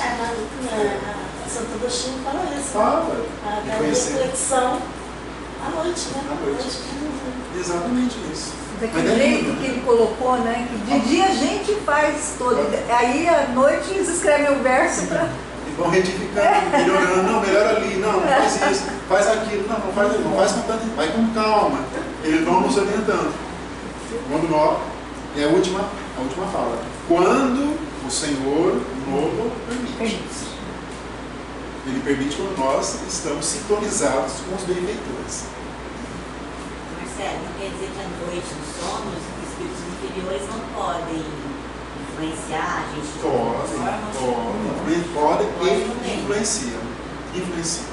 A gente também está aberto assim, aos benfeitores, mas da mesma forma aos espíritos inferiores. Exatamente. Tudo ligado com nossa vibração, porque assim, à noite a gente descansa, a gente não está pensando, mas a vibração seria do maior tempo que a gente tem, uma época, uma vibração negativa. Sim, tem vários fatores que podem impactar isso. Pode a pessoa vivenciar um sofrimento, uma dor, uma situação de estresse, um problema de desemprego, ela pode sintonizar quantidades inferiores, ou a própria natureza, já é um espírito mais vicioso. A própria conduta, né? Conduta voltada a viciações de todas as naturezas, de toda a natureza. Isso pode acontecer. Então, isso vai vinculando com entidades inferiores. E tem as suas entidades inferiores que se conectam conosco por essas disposições que nós temos. Mas alguns de nós temos os obsessores ligados a nós pelo nosso passado espiritual. Então, são várias possibilidades que podem acontecer. Inimigos espirituais é que nós prejudicamos e hoje querem nos prejudicar também. Tem várias possibilidades. Deus permite isso para um acerto de contas. Vamos ver tudo isso ao longo da obra do André Luiz. Todas essas possibilidades.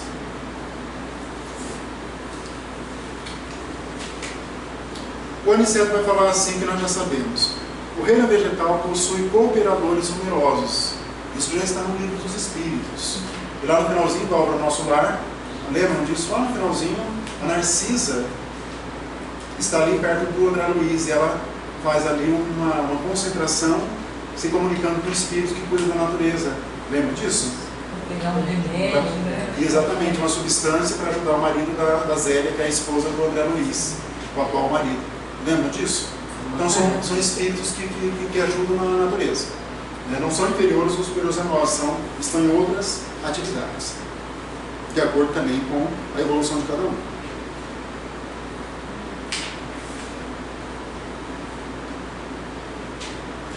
Vocês possivelmente ignoram que muitos irmãos se preparam para o mérito de nova encarnação no mundo, prestando serviço aos reinos inferiores. O trabalho com o Senhor é uma escola viva em toda parte. Vocês viram também uma estrutura ali de guardas espirituais nas estradas rurais ali do campo, cuidando. Incrível essa organização. Aí teve aquele homem que acabou maltratando o animal, né? Foi uma mula, parece, né? E acabou levando um coice ali, violentíssima. E aí ele até foi reprimido E ele falou, não, mas ele provocou. Foi o espírito que era responsável pela estrada, foi advertido pelo superior. Mas você não ficou lá? Não, mas ele maltrata os animais, eu fiz a minha parte. Interessante essa estrutura de proteção. Né? É bem interessante. Espíritos protetores. O Aniceto fala, a cólera é punida por suas consequências. Ao mal segue-se o mal. Ora, ninguém pode educar odiando, nem edificar algo de útil com a fúria e a brutalidade. Aqui já fala também, né, nosso cuidado com os animais também. Aí o capítulo seguinte é esse evangelho no ambiente rural, que é bem interessante. O Aniceto faz uma explanação primorosa ali entre a relação nossa com a natureza.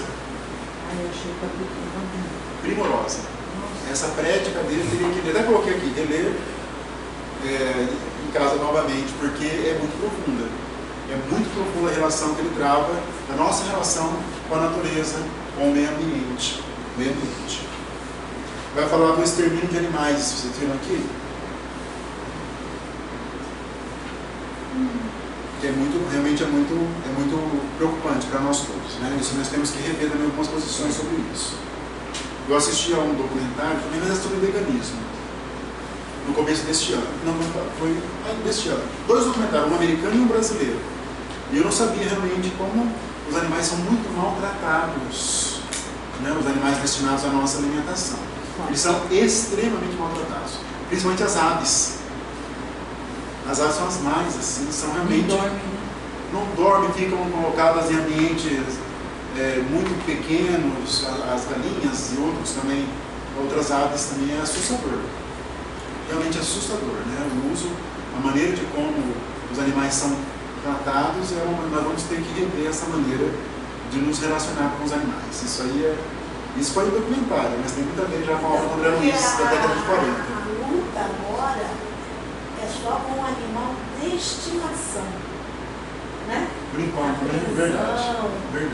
O maltrato, são os animais de estimação. O outro ainda está assim, não, são mortos com amor. É verdade. Onde existe isso? Os animais ficam O porquinho é mais inteligente que o cachorro, pois né? Sim, como a Ilza falou, chegou, né? E chega, em certa ocasião, nós temos várias pessoas aqui, né, que depois de um sucesso de adoção de animais, as meninas foram comemorar uma churrascaria. Isso é difícil, vai aos poucos. Já não sei quantas adoções de cãezinhos, de gatinhos. Mas eu comemoro uma churrascaria mesmo, ainda não fazer adoção de nada, é pior ainda, nem ajudo os animais, irmão lá. Porque ainda a necessidade, a normalidade do consumo em nós ainda está muito grande. Muito grande. Nós ignoramos, nós não comemos animais, nós comemos carninha. Né? Nós cortamos, esquecemos que aquela carninha de frango, a carninha, né? É de animais, a pessoa evita lembrar que vem de um animal. Exatamente. Eu ainda como também, mas ainda, quando eu lembro, já está me dando nervoso. Temos que rever isso, né? Mas eu notei 2 parágrafos aqui dele para iniciar sobre a fala dele. Mas se muito nos dá o Senhor, é razoável que exija a colaboração do nosso esforço na construção da nossa própria felicidade. Ajudemo-lo a compreender para que se organize uma era nova. Auxiliemo-lo a amar a terra antes de explorá-la no sentido inferior. E valer-se da cooperação dos animais sem os recursos do extermínio. Ensinemos aos nossos irmãos que a vida não é um roubo incessante, em que a planta lesa o solo, o animal extermina a planta e o homem assassina o animal. Mas um movimento de permuta divina, de cooperação generosa que nunca perturbaremos sem grave dano à própria condição de criaturas responsáveis e evolutivas. Então, é um despertar, isso está nos chamando a atenção, já está no nosso subconsciente. O 43 aqui. Então observe que haverá uma reunião de trabalho ali, não é uma reunião, é uma palestra pública ali, de estudo que vai ter ali, né? Tem 35 encarnados e mais de 200 desencarnados ali na casa. Repararam isso? É bem provável que também aqui tem um número grande de desencarnados também. E ele vai dizer assim: realizar uma sessão de trabalhos espirituais eficientes, é a palavra eficiente, não é coisa tão simples. Quando encontramos companheiros encarnados, entregues ao serviço com devotamento e bom ânimo, isentos de preocupação de experiências malsãs e inquietações injustificáveis, mobilizamos grandes recursos a favor do êxito necessário. Quem não deseja cuidar de semelhantes obrigações, com a seriedade devida, poderá esperar fatalmente pelos espíritos menos sérios. Porquanto a morte física não significa renovação para quem não procurou renovar-se. Quem não tiver interesse, não é o rótulo de uma casa espírita que vai favorecer o ambiente. É assim, né, o esforço ou a dedicação de quem está em uma casa espírita, sua conduta de quem está em uma casa espírita vai dizer realmente se essa casa será ou não cuidada pelos benfeitores espirituais. E quando ela não é cuidada, aí os interiores se apropriam e aí fazem o que eles bem entendem.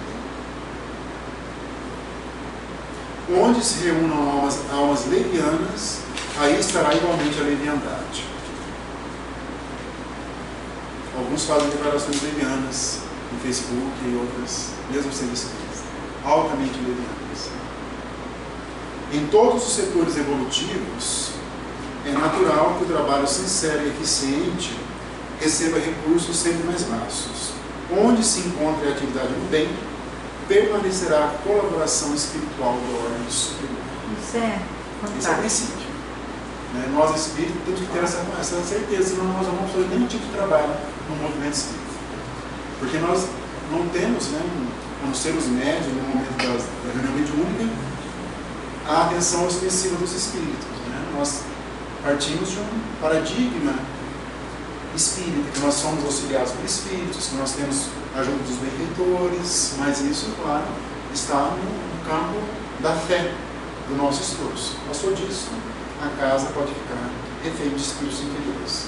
Tem muita literatura depois disso aqui, Nós estamos na década de 40, André Luiz terminou sua obra em 68. Depois veio a obra do Manuel Fernando Miranda em 70. Aí nós tivemos outras informações do plano espiritual, algumas até mais profundas, que é a do André Luiz, que o André Luiz veio trazer ainda, vamos dizer assim, o geral, a informação geral do plano espiritual.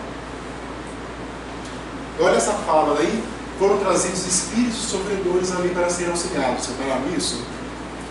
Serem auxiliados pelos próprios espíritos, não pelos reencarnados, não. Entendeu? Essa lógica. Não é uma reunião mediúnica nos moldes nossos de hoje, não.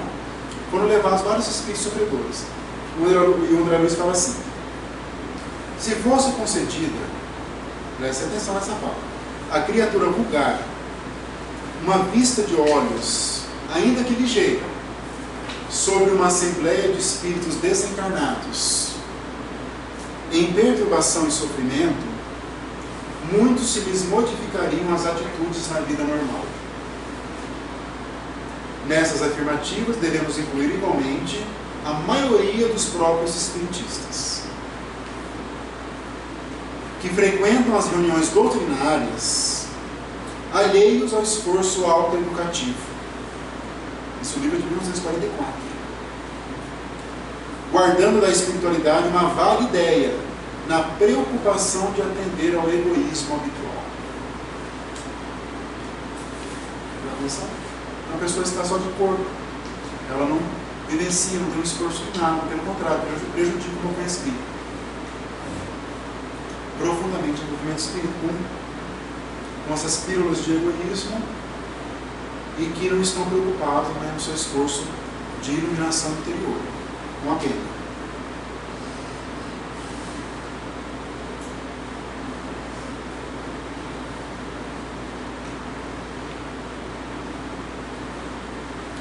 O capítulo seguinte, 44, assistência.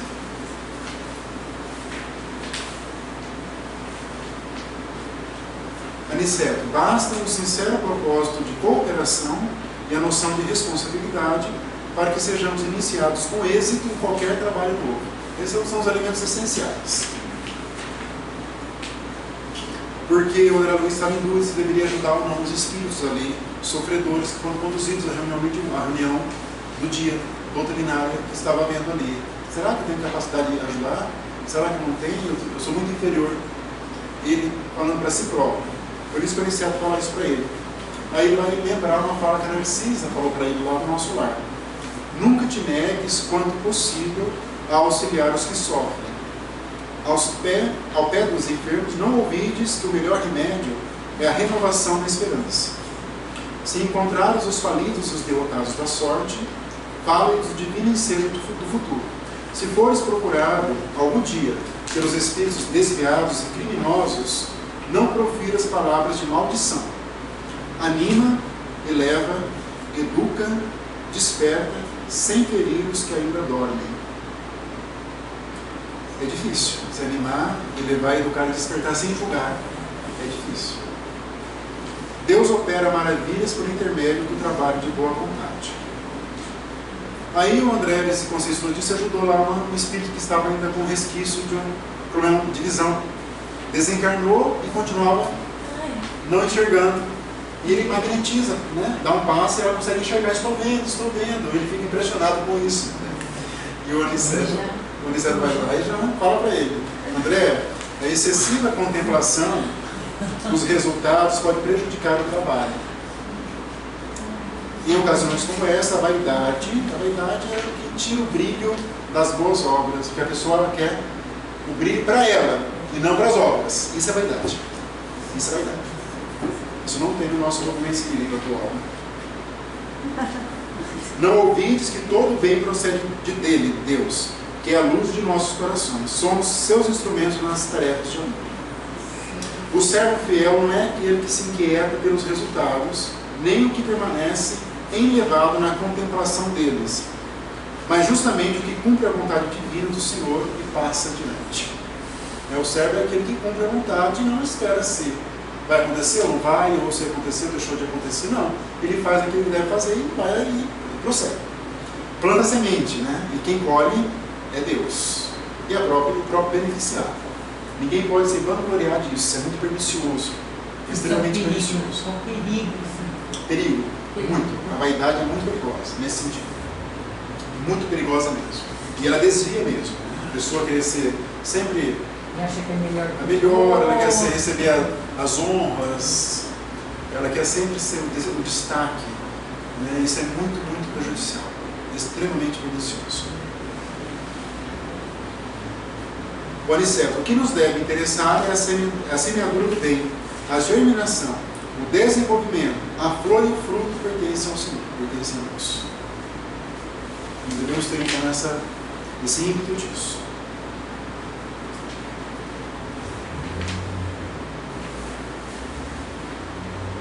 Ele fala da necessidade de educação religiosa, o Aniceto aqui. E refere-me à educação religiosa íntima e profunda que o homem nega sistematicamente a si mesmo. Todos têm uma noção que quando fala educação religiosa, não está falando de uma escola, ou de uma religião, de uma corrente filosófica, mas fala de uma educação do espírito para a vida maior. É isso que é uma educação religiosa propriamente dita. Naquela fala do Emmanuel, no finalzinho do prefácio do nosso lar, que nós precisamos sim de espiritismo, mas muito mais de espiritualidade, que decorre daquilo que o espiritismo proporciona para nós. Isso é espiritualidade, é que decorre de tudo isso. Não só o espiritismo proporciona isso, mas é um caminho. Esse 45 é um capítulo muito interessante. Tem esse Bentes, que é um doutrinador encarnado. Ele está encarnado. E ele fala uma das frases que eu mais gosto da doutrina espírita. É muito bonito esse capítulo 45. A doutrina espírita é um conjunto de verdades sublimes. Muito bonita essa frase aqui. Não é só uma religião, ou uma filosofia, ou uma ciência. É um conjunto de verdades sublimes, que se dirigem, essas verdades sublimes, de preferência ao coração humano. Ele está respondendo ali a um espírita que é mais ligado à parte científica, à parte de pesquisa, que não se penetrou ainda das ideias de bondade, essa parte amorosa do espiritismo. É impossível auscultar-lhe a grandeza divina, isso ele se referindo ao espiritismo, com a nossa imperfeita faculdade de observação, ou recolher-lhe as águas puras com o vaso sujo dos nossos raciocínios viciados nos erros de muitos milênios. É difícil mesmo alcançar ali a pureza da doutrina espírita, embora nós temos que nos esforçar a isso. Ao demais, temos aprendido que a revelação de ordem divina não é trabalho mecânico e leis de menor esforço. O Espiritismo nós sabemos que é a revelação de Deus, como é o Evangelho, como foram os 10 mandamentos de Moisés. São as 3 grandes revelações de Deus à humanidade, não é só um conjunto. Então nós podemos, as pessoas de fora, quem não é espírita, ou quando tem um programa na TV falar, o Espiritismo é uma religião, é uma filosofia de vida. Eles podem falar isso, mas para nós não. É a terceira revelação, é muito mais que isso. É um conjunto de verdades sublimes, como diz o Espírito aqui encarnado, né, o Bentes. Lembremos que a missão do Evangelho, como mestre, foi precedida por um esforço humano de muitos séculos. Antes de morrerem, os cristãos nos círculos do martírio, quando os precursores de Jesus foram sacrificados. Primeiramente, devemos construir o receptáculo, e em seguida alcançaremos a bênção. A Bíblia, sagrado livro dos cristãos, é o encontro da experiência humana, cheia de suor e lágrimas, consubstanciada no Velho Testamento, com a resposta celestial, sublime e pura no Evangelho de Nosso Senhor. No Antigo Testamento é aquela luta humana, e eles querendo aprender, aí veio a resposta desse sofrimento do povo judeu, veio na pessoa do Cristo, para toda a humanidade, não só para eles.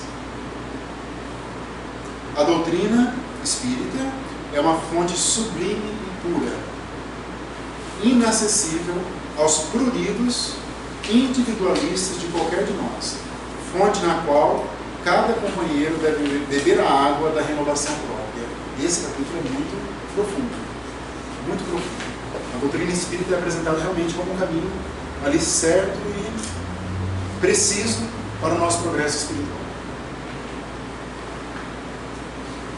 No 46, então, tem essa palestra ali, 35 encarnados e mais de 200 entidades ali presentes. O Aristeto vai dizer o seguinte: a existência terrestre é um curso ativo de preparação espiritual. Olha o que é a nossa existência. Se alguém perguntar para você a partir de hoje, o que é a vida? Você fala, é um curso ativo de preparação espiritual. Não sei se a pessoa vai entender, mas essa é a resposta. Não é?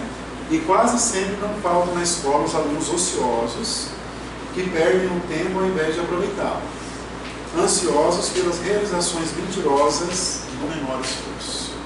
Tudo que envolve menor esforço é mentiroso. Isso não vai existir.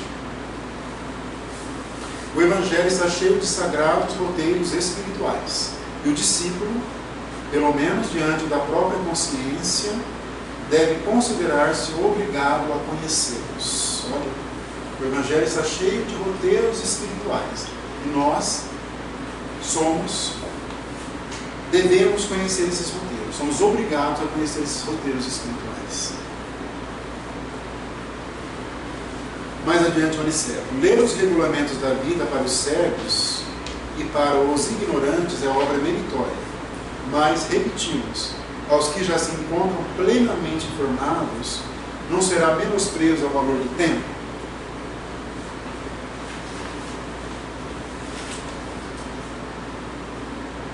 Alma alguma nas diversas confissões religiosas do cristianismo recebe notícias de Jesus sem razão de ser. Ora, se toda condição de trabalho edificante traduz compromisso com a criatura, todo conhecimento do Cristo traduz responsabilidade.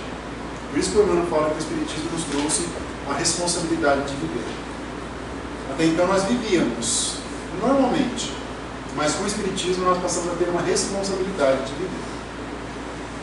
Porque nós temos objetivos. Nós estamos aqui para evoluirmos. Então nós temos objetivos nobres na vida.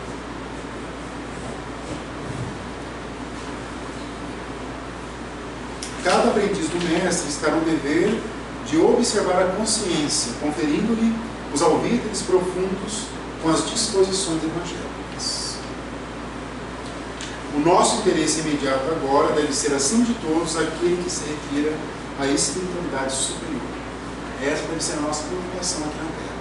Mas a espiritualidade superior, construir isso em nós. O Alexandre vai falar no livro Missionários da Luz que ele não quer espírita só para ser consolado, e sim para ser futuro companheiro de trabalho no plano espiritual, quando nós retornamos para lá. É assim que eles nos querem.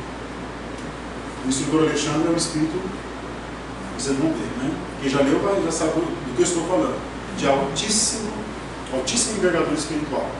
O instrutor ali do livro Missionários da Luz. Aí começa o trabalho ativo, 47. Aí já faz ali uma crítica à indisciplina dos que estão ali presentes, dos encarnados, que não estavam prestando atenção na palestra, estavam em outros assuntos, né? Pensando nas coisas. Tá, tem muito isso, né? A pessoa se desconcentra. Às vezes também o orador não é muito competente naquele momento, não está no dia bom, ele acaba não conseguindo um magnetismo bom ali dos ouvintes, e acaba se desviando. Os encarnados já então perdem o fio ali da meada. Já os desencarnados conseguem se manter um pouco mais ali concentrados. Quando a gente quer prestar atenção, mas vem um sono e não é sono, olha. Não pode acontecer. Passa até vergonha, mas pode acontecer. pisando, está interessante. Tem que. Você não está com sono. E acontece, né? E se você não podia obrigar, podia ter em casa dormindo, quer dizer. Tem que se concentrar. Tem que se concentrar. Seria coisa ruim, não é? Pode ser. Pode ser uma interferência negativa. Pode ser, sem dúvida. Encosta na parede. Eu fico falando, não vou ser daqui. Tem que ter uma concentração ativa e não uma concentração passiva de poder realmente dormir. Entrar na onda. Tem que ser, né? Entrar, ou se levantar mesmo, se puder, ou se concentrar mesmo. Mas é difícil, acontece várias vezes. Nossa senhora, fica até chato. Acontece. Ou é algo de mal, ou realmente às vezes é um cansaço. E o ambiente fluídico pode conduzir a isso. Uma vez falaram que poderia ser um tratamento, poderia ser. Eu me agarro nisso, às vezes. Eu falo, é tratamento. Mas geralmente não é não. Quando dorme, porque há uma desatenção, não é algo, né? Então tem que se policiar, né? Mas pode conduzir ao relaxamento, ao magnetismo de uma casa assim, pode conduzir ao relaxamento da pessoa. Mas ela tem cativa. Sim.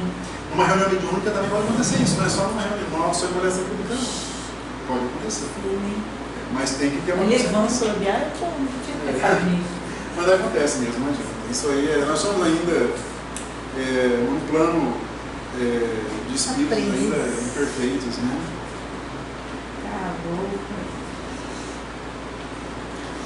Aí sobre essa concentração, né, para os trabalhos espíritas, o Aniceto fala o seguinte: ora, se os amigos encarnados, que somos nós, não tomam a sério as responsabilidades que lhe dizem respeito, fora dos recintos da prática espírita, se porventura são cultores da leviandade, da indiferença, do erro deliberado e incessante, da teimosia, da inobservância interna dos conselhos de perfeição cedidos a outro, que poderão concentrar nos momentos fugazes do serviço espiritual?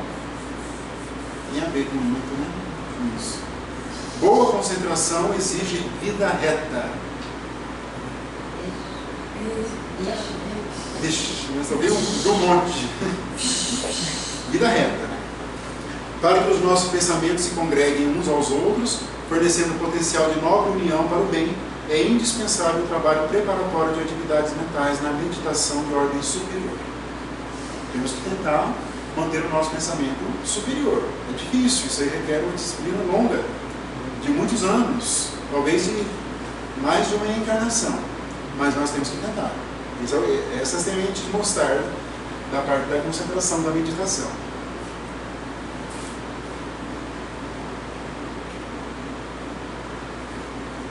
Tem só um casozinho de uma mãe espírito que quer se comunicar com a filha que está ali presente, encarnada, mas ela não pode, por dois motivos. Seja porque ainda a mãe, embora já desencarnada, ainda está muito vinculada sentimentalmente à filha. E a filha também, no momento, ela tem maior liberdade de agir sem essa interferência, embora seja positiva. A mãe quer o amor, ele quer o bem dos filhos, mas naquele momento o filho deve ficar um pouco mais independente. E ela não tem autorização para se comunicar com a filha. Eu gosto muito dessa organização, né, do plano espiritual. E são coisas depois que é óbvia, né? É uma coisa. Para nós, sim, é justa. Quem está passando por isso, que é doloroso. Porque o objetivo de uma mãe, no caso dela, sempre é nobre. É sempre ajudar a filha. Porque ver um filho sofrendo é doloroso. Mas é lógico. É bastante lógico.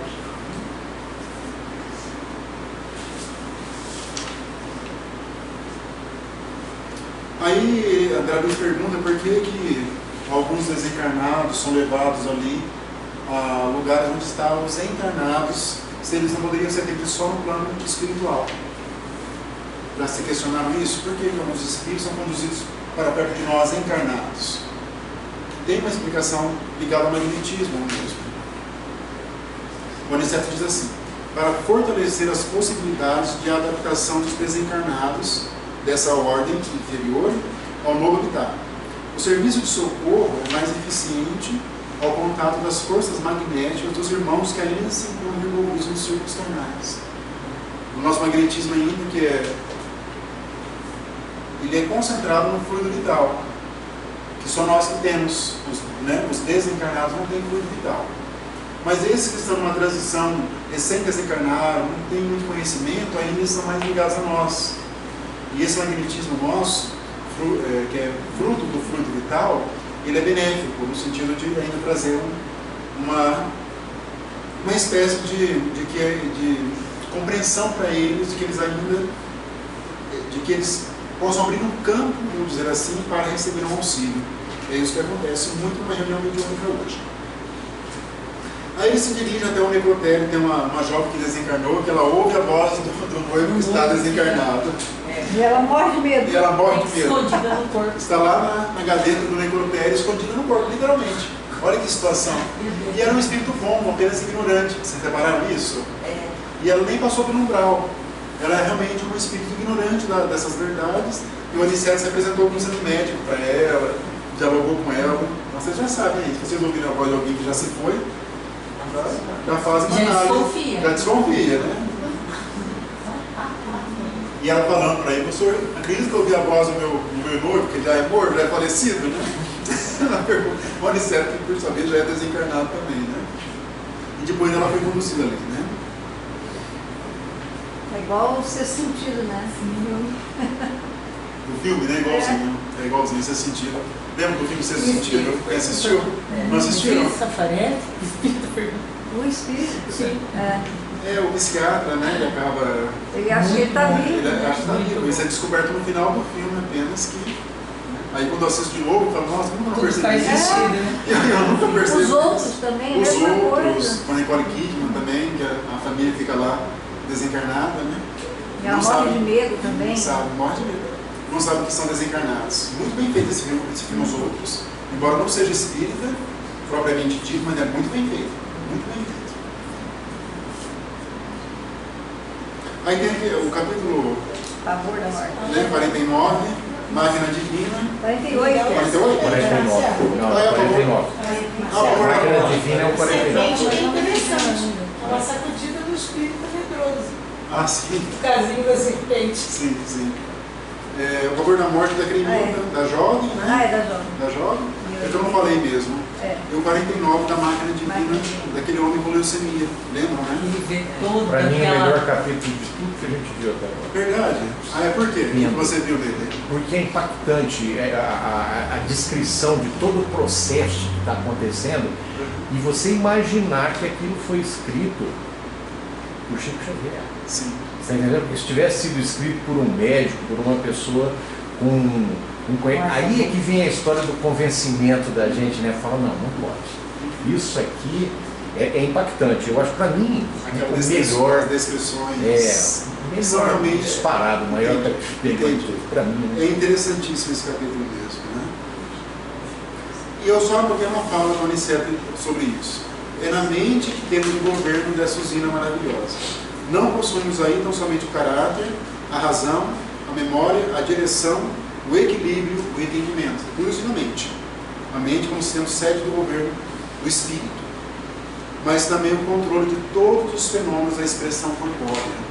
Nós estamos aprendendo isso. na sede mental e, consequentemente, no cérebro, tendo todos os registros de distribuição dos princípios vitais aos núcleos celulares. A usina humana é repositório de forças elétricas de alto teor construtivo ou destrutivo. Cada célula é um minúsculo motor trabalhando ao impulso mental.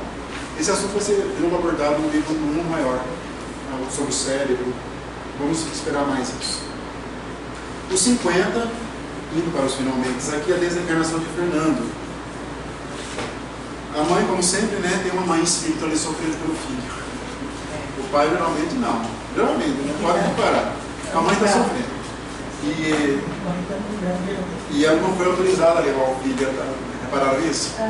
Ele estava desencarnando, ela sofria, ela doloroso, né, não poder ajudar o filho logo depois, ela não teve autorização para isso. Meus superiores não Ela teve que entregar, né? Exatamente. Mas foi dito, né, que ele está absolutamente preso às sensações de sofrimento físico, como esteve ligado no curso da existência às satisfações do corpo. Isso reflete agora o problema dele com a desencarnação. O Aniceto diz assim: cada criatura na vida cultiva as afeições que prefere. Paulo de Tarso afirma que o homem está cercado de uma grande nuvem de testemunhas. Nós já falamos hoje. Cada um, pois, tem um séquito, né, que é um grupo ali de espíritos invisível a que se devoca na Terra. Mais tarde, quando a coletividade aprender a grandeza das lições evangélicas, todo homem terá cuidado na escolha de suas testemunhas. Como que nós escolhemos nossas testemunhas? Pelo nosso comportamento, né? Mental, moral, o que nós falamos, deixamos de falar. Né? Eu achei interessante quando ele coloca no desencarne que o xará lá meu estava com leucemia, né? E aí estavam os familiares, e assim, eles fazem uma vibração inversa. Eles estavam tentando fazer o desligamento e a família está querendo que ele ficasse, né? Aí até fazer o processo de desligamento, e eu achei interessante que assim, que saiu todo mundo, só ficou o médico. É uma melhora súbita. Aí deu uma melhora. Então a senhora percebeu, a pessoa falou, não, o cara melhorou, talvez dali a pouco ele... E sempre acontece isso, não? Sempre acontece. Sempre. Você percebeu? A pessoa, o médico fala, não melhorou, tá bem, assim, melhorou para poder desencarnar. Exatamente, acontece muito. Sai todo mundo, vai, né? Os Feliz, tomar um café. A aflição dos familiares prejudica, né, magneticamente o enfermo ali. O desenlace. E apareceram ali alguns obsessores, né? Os amigos lá para a janela. Chora. Estamos esperando aqui. Mas enfim, ainda assim ele não passou pelo umbral, ele foi acolhido. Ainda que ele é um espírito ainda inferior, mas ainda não passou pelo umbral. Repare, outra vez por 9 anos lá. Repare essas diferenças. 9 anos. Você aumentou um ano. 8 anos? É 8 anos. São 8 anos. Você está, coitado. Inflação. Aumentei um ano. Inflacionou. O ano do sofrimento dele lá, né? E o último, então, o último capítulo, então, o 51. Nossa, que oração.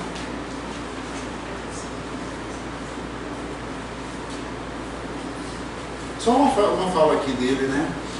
O devotado orientador Aniceto oferecia a todos a sua palavra de bom ânimo, otimismo, alegria e confiança no Senhor, como um príncipe de legenda cuja boca fosse fonte inesgotável de ouro espiritual. Tem aquela conversa, né, que a Isabel agradece ao Aniceto, né, e foi uma semana de trabalho, lembram disso? Você no começo da obra, então o livro encerra-se com uma semana de trabalho, e outra vez retorna para a colônia Nosso Lar. E a última fala que eu anotei do Aniceto, para encerrarmos aqui. Aceitar os mandamentos divinos e guardá-los, tornar o ouvido atento e o coração esclarecido, pedir entendimento e inteligência, alçando a voz acima dos objetivos inferiores, buscar os tesouros do Cristo e procurar-lhe o programa de serviços, representa o esforço nobre daquele que de fato deseja a divina sabedoria. Não esqueçamos esses deveres. A última frase, profunda e impactante do Aniceto, para todos nós aqui. Então, com isso, nós finalizamos essa obra tão extraordinária, né? que é os mensageiros. Né? Nós somos os mensageiros, isso é o começo da obra. E eu penso assim que a principal lição aqui do livro é trazer esse despertamento para nós espíritas dos deveres que nós assumimos antes de nós reencarnarmos. Esse é o principal, na minha opinião. Essa obra deve ser vivida por nós de épocas em épocas. E todo o conhecimento que ela revela, espiritualmente falando. Mas a grande mensagem desse livro é isso, né? Espíritas, vocês realmente têm compromissos que devem ser cumpridos. Isso, né, em razão do passado espiritual, do seu futuro espiritual. Essa é a mensagem do livro. E nós vamos nos preparando, então, para essa obra aqui, que realmente é uma obra-prima dos 3 livros. É uma das que eu mais gosto, foi também já eleita como uma das mais importantes do nosso movimento espírita do século XX. Né? Aquela Candeias fez uma votação entre espíritas e ela ficou também entre os 5 livros mais importantes do século XX. O Nosso Lar ficou em primeiro lugar. E ela ficou também ali entre os primeiros, e realmente é uma obra extraordinária. Então, nós vamos ver aqui no livro Missionários da Luz, o instrutor Alexandre. Vocês prestem muita atenção na fala desse espírito. É um espírito muito adiantado. Mas o livro vai falar dos bastidores, do que acontece em uma casa espírita séria. É isso que trata Missionários da Luz. O que acontece numa sala de passe, quando estamos dando passe, na palestra pública, numa reunião mediúnica? Como que é feito o auxílio aos espíritos sofredores que são conduzidos a uma reunião mediúnica? Essa análise dos bastidores de uma casa espírita. É como se nós estivéssemos lá vendo o que acontece fora daquilo que nós enxergamos com os olhos físicos. Então, esse é a grande linha de trabalho do livro Missionários da Luz. Então, leio com muita atenção, releio.